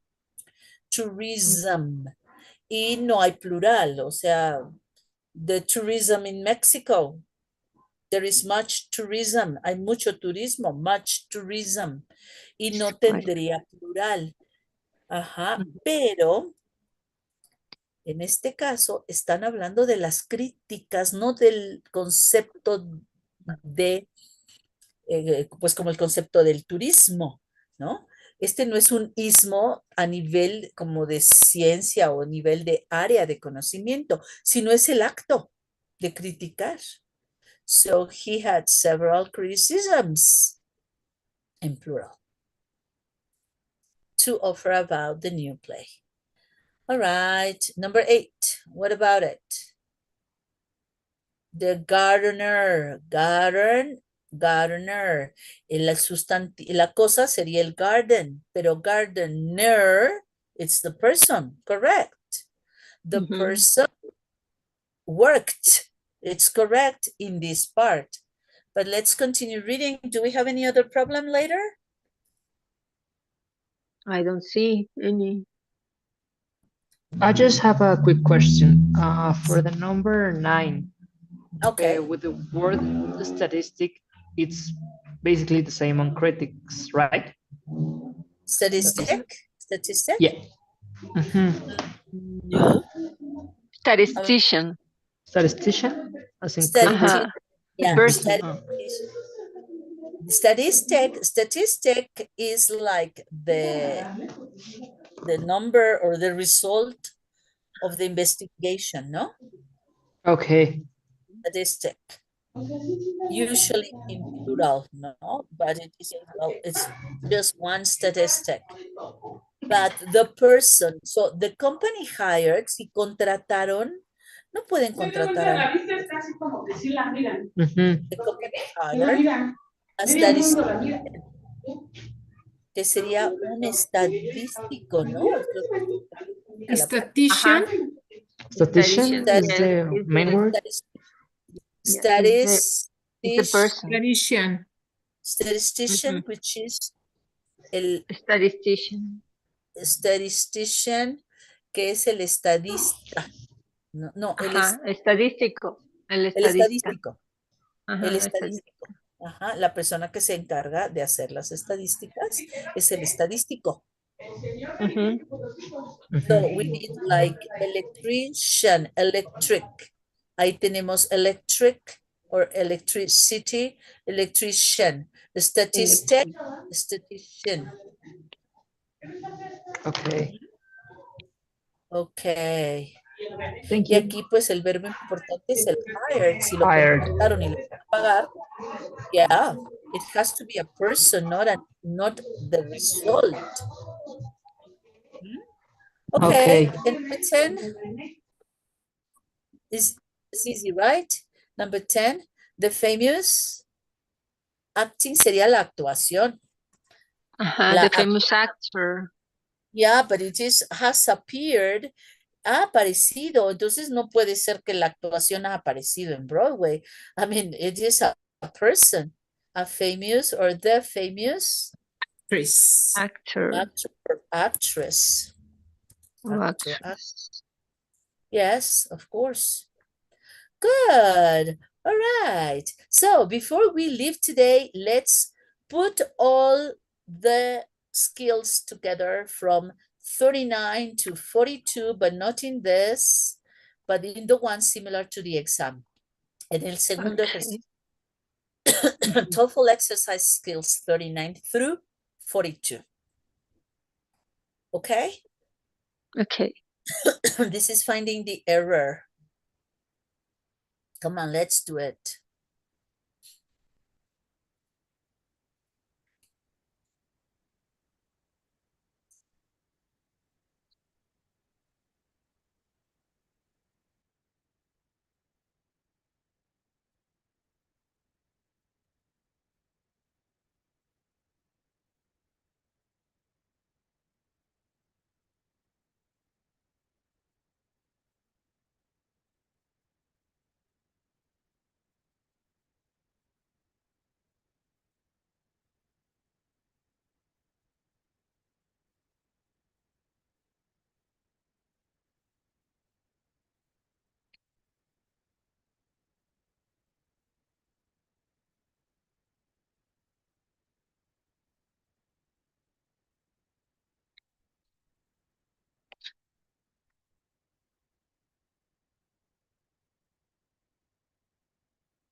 I'm done.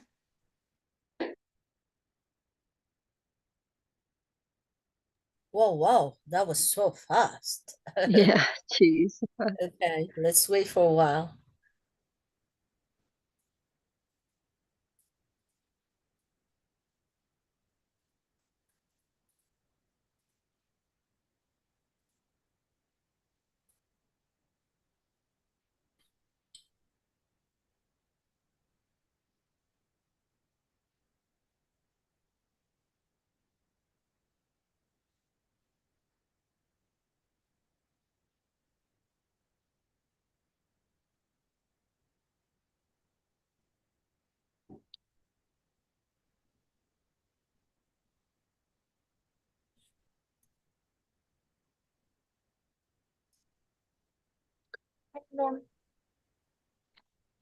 Good.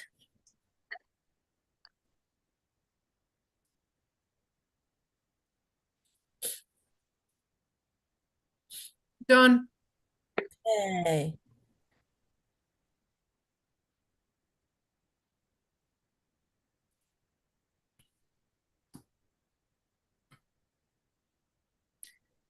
Let's see. Almost everybody, right? Wasn't it that difficult?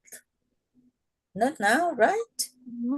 Are you alert now to the singular, plural, irregular plurals, person or thing, which was like the objective? Okay, so it was skills through, okay, 39 through 42, the second one. Ready? I'm going to dictate the correct answers, my people. Number 1 is D, Danny. Number 2 is D, Danny again. Number 4, letter A. Number 4, I'm sorry, number 3A. Number 4, C. Number 5, B, baby. Number 6, C. Number 7, C. Number 8, A. Number 9, C. And number 10, C.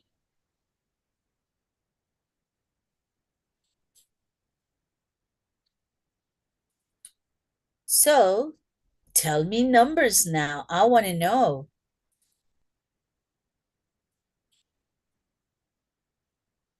2. 2, fair. All right. Number 4. Ah, okay. 4 errors on number 4, Almita. No, How many? no, number many 4. Number 4. I Yes. have 2 errors, but 2 errors. Okay. number 4 is, I have a confusion number 4.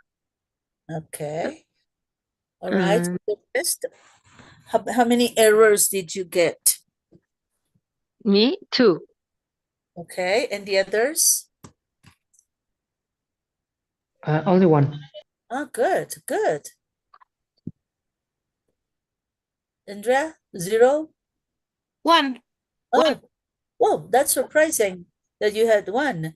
Okay, which number, Andrea? I would like to work on that. It was number 8. 8. Okay. Yep. Okay, which numbers, guys, would you like to check apart from 8 and 4? No more? Number 10. All right.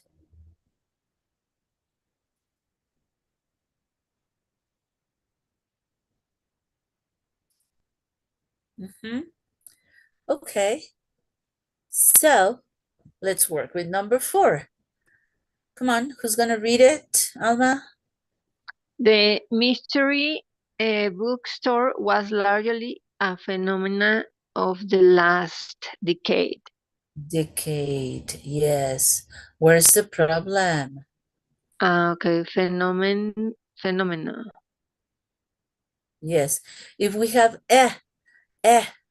and it is, notice that the is not underlined. Consequently, if it is not underlined, it is correct. Definitely correct. Only the part that is underlined may be incorrect in any of the 4 letters. So if I make a concordance in singular, what is the singular of this word phenomena? Phenomenon. A phenomenon, a phenomenon. And 2 or 3 are different phenomena. Okay, so the error appears in the plural while we need singular. All right. Yeah, thanks. Then you didn't find any trouble with number 7? You did it well? Well, it is amounts. It's plural. Yes. Amount of, what is Point. amount of? For what? What is the correction?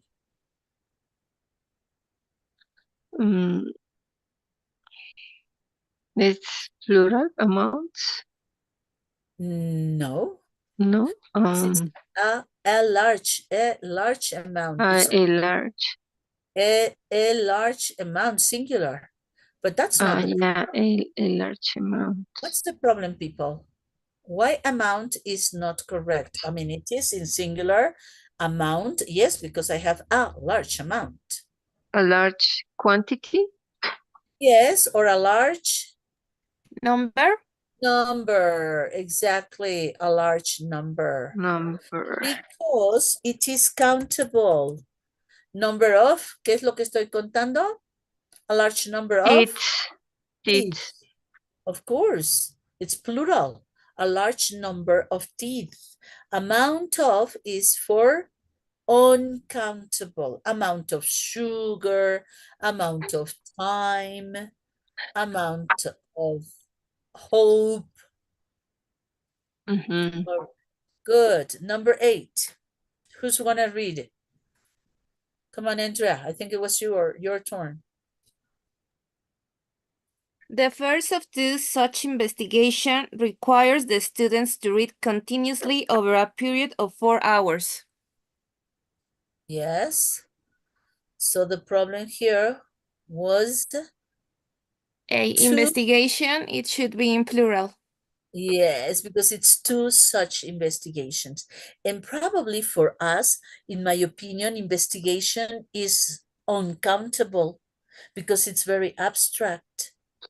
But if we see, for example, that we have a number which is not underlined, number 2, then obviously number 2 is correct. I need to respect the concordance in plural. So the first of 2 such investigations requires. Why requires is correct? What is the subject? ¿Cuál es el sujeto? Investigations or the first. Este es el sujeto. La primera requiere que los alumnos, la primera de las investigaciones. Prepositional phrase of 2 such investigation.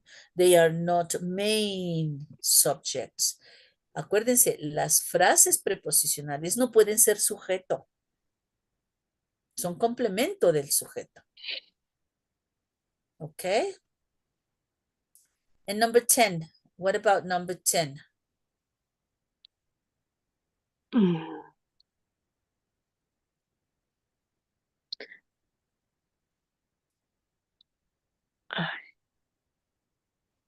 Well, the problem is in application, but what it could be is singular. It is singular, yes, but then the problem is that it is not a format. An application is a format. ¿Y el formato debe de tener esta edad? To enter the FBI National Academic. Okay. An application is like applicant. an applicant, a person, Okay. not Yeah, the person. the person, not the object. The object Yes. is the application, pero la solicitud no va a tener edad. El que tiene la edad es the applicant, ¿no? The applicant, yes. The person. Uh-huh. The person. Yeah. How about number That's- 9? Tell me about number 9. Come on. Quanti Mhm. Huh? Okay, go. Why it is incorrect in letter C? Why? Because the subject is analysis and is singular. Yes. Like the thesis, yeah, analysis is singular. The plural would be analysis with E. And this analysis has, well, both the computer and quantitative techniques. But I am not talking about techniques, plural. I'm talking about the analysis is used to optimize, blah, blah, blah. Good. Singular, not plural. All right, people.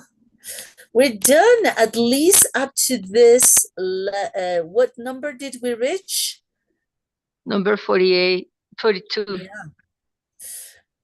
I would like to challenge you into the next. ¿Qué tal si nos echamos este que va todo? Ya nos vamos rápido después. ¿Ya?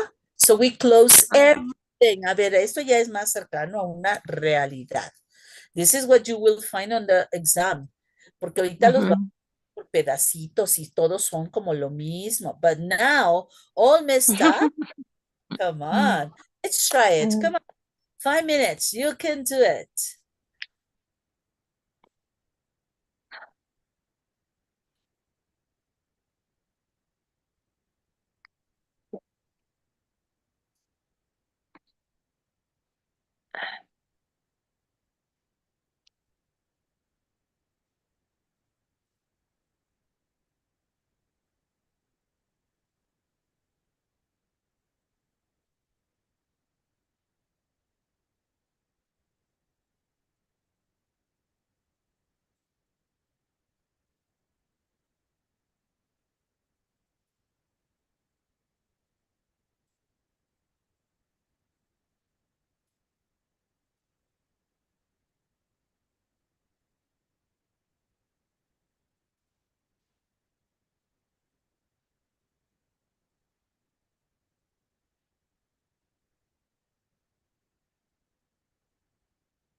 Ay.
Done, teacher. Good.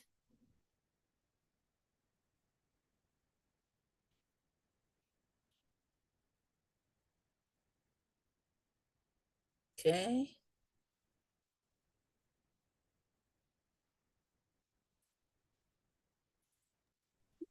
Done. Okay.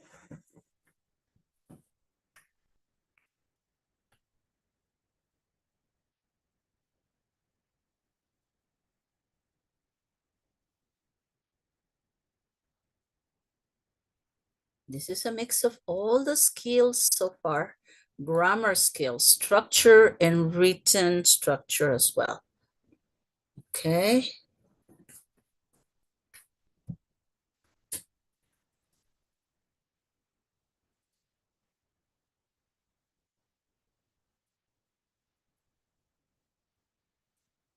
How did you feel it?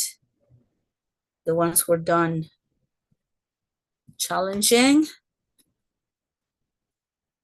Yeah, a little bit. A little bit, yeah. Some more challenging than others, right?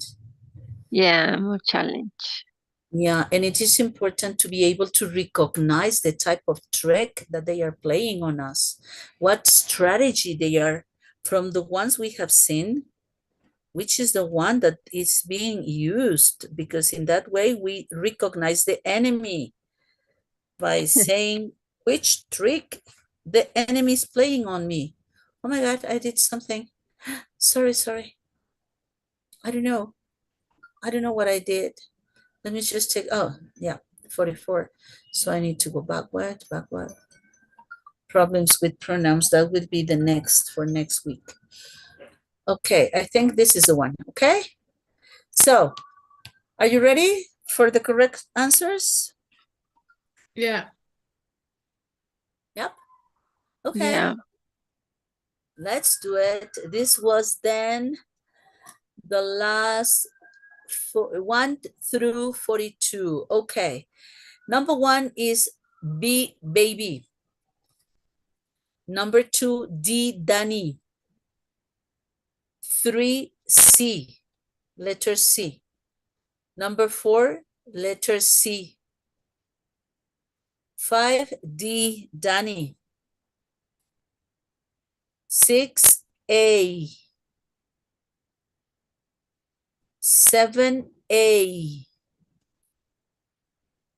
8, C. 9, C again. And 10, C again, letter C. Okay? Well, tell me errors. Number of errors. This is going to be important. 2 errors. 2. No, fair. 1. 1, great.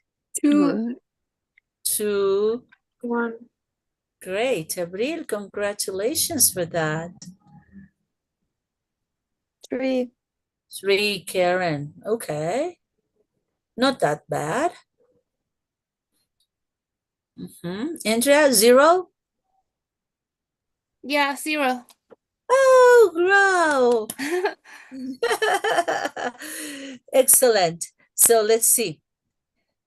Which number would you like to review? Number 3. 3. 3. Okay, over here. Those who favor. Come on. The new law. Those who favor the new law say that the present law does not set spending limits on lobbyist gifts to politicians, nor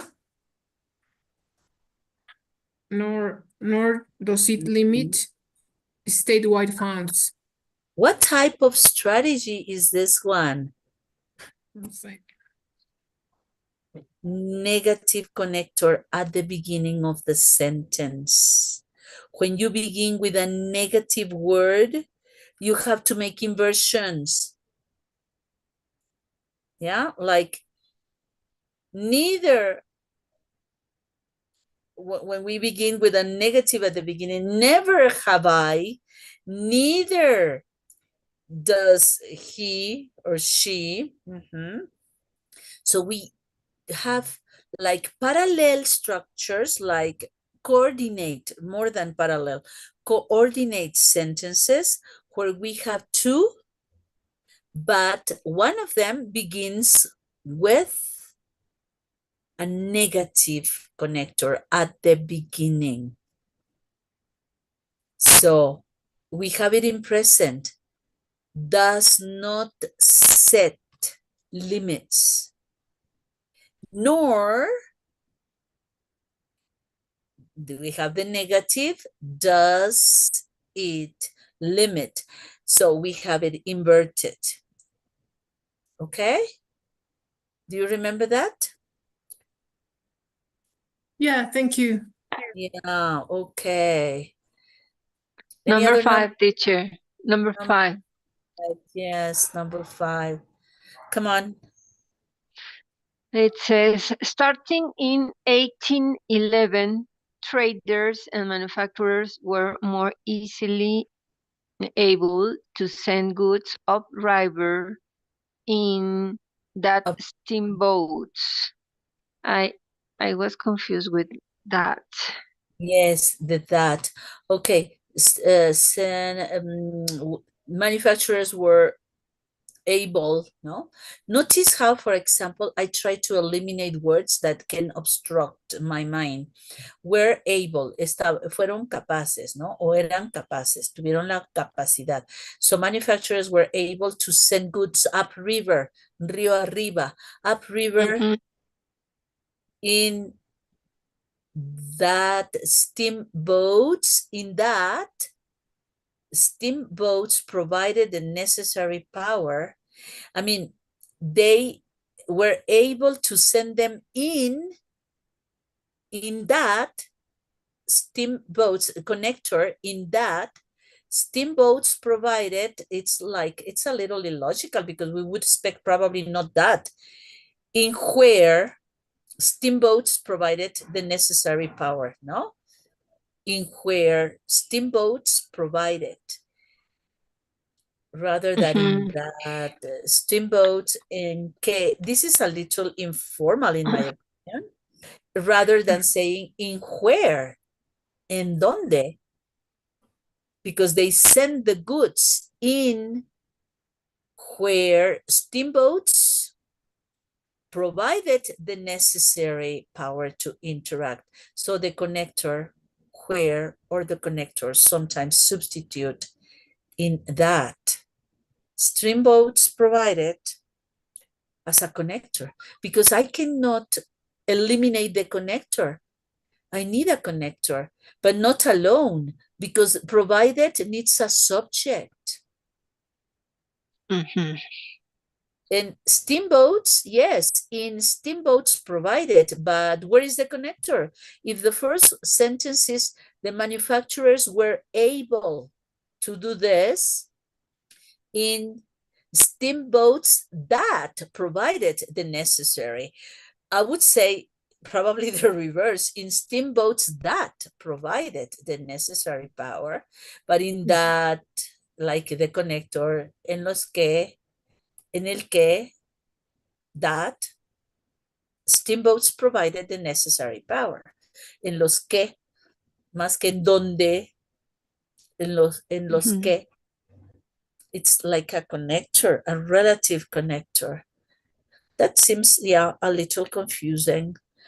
And the it is ordered, but it is a connector coming at the beginning of the subject. Steamboats provided the necessary power to interact the flow of the waters upriver.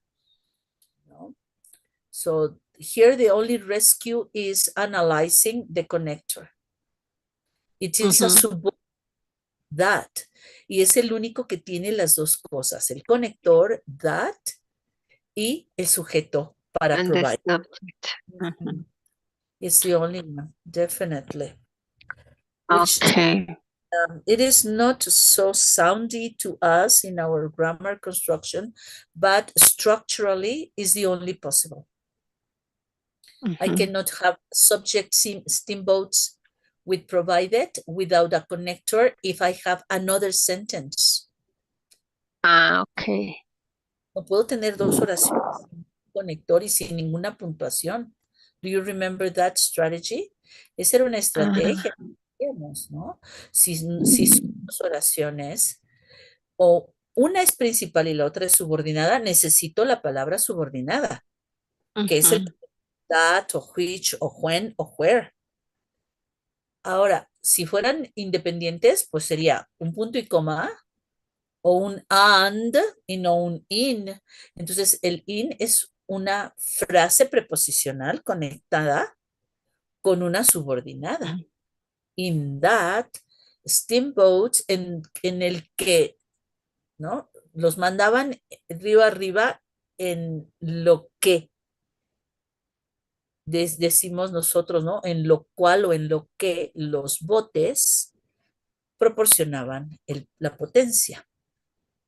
Yep, it's a little challenging, that one.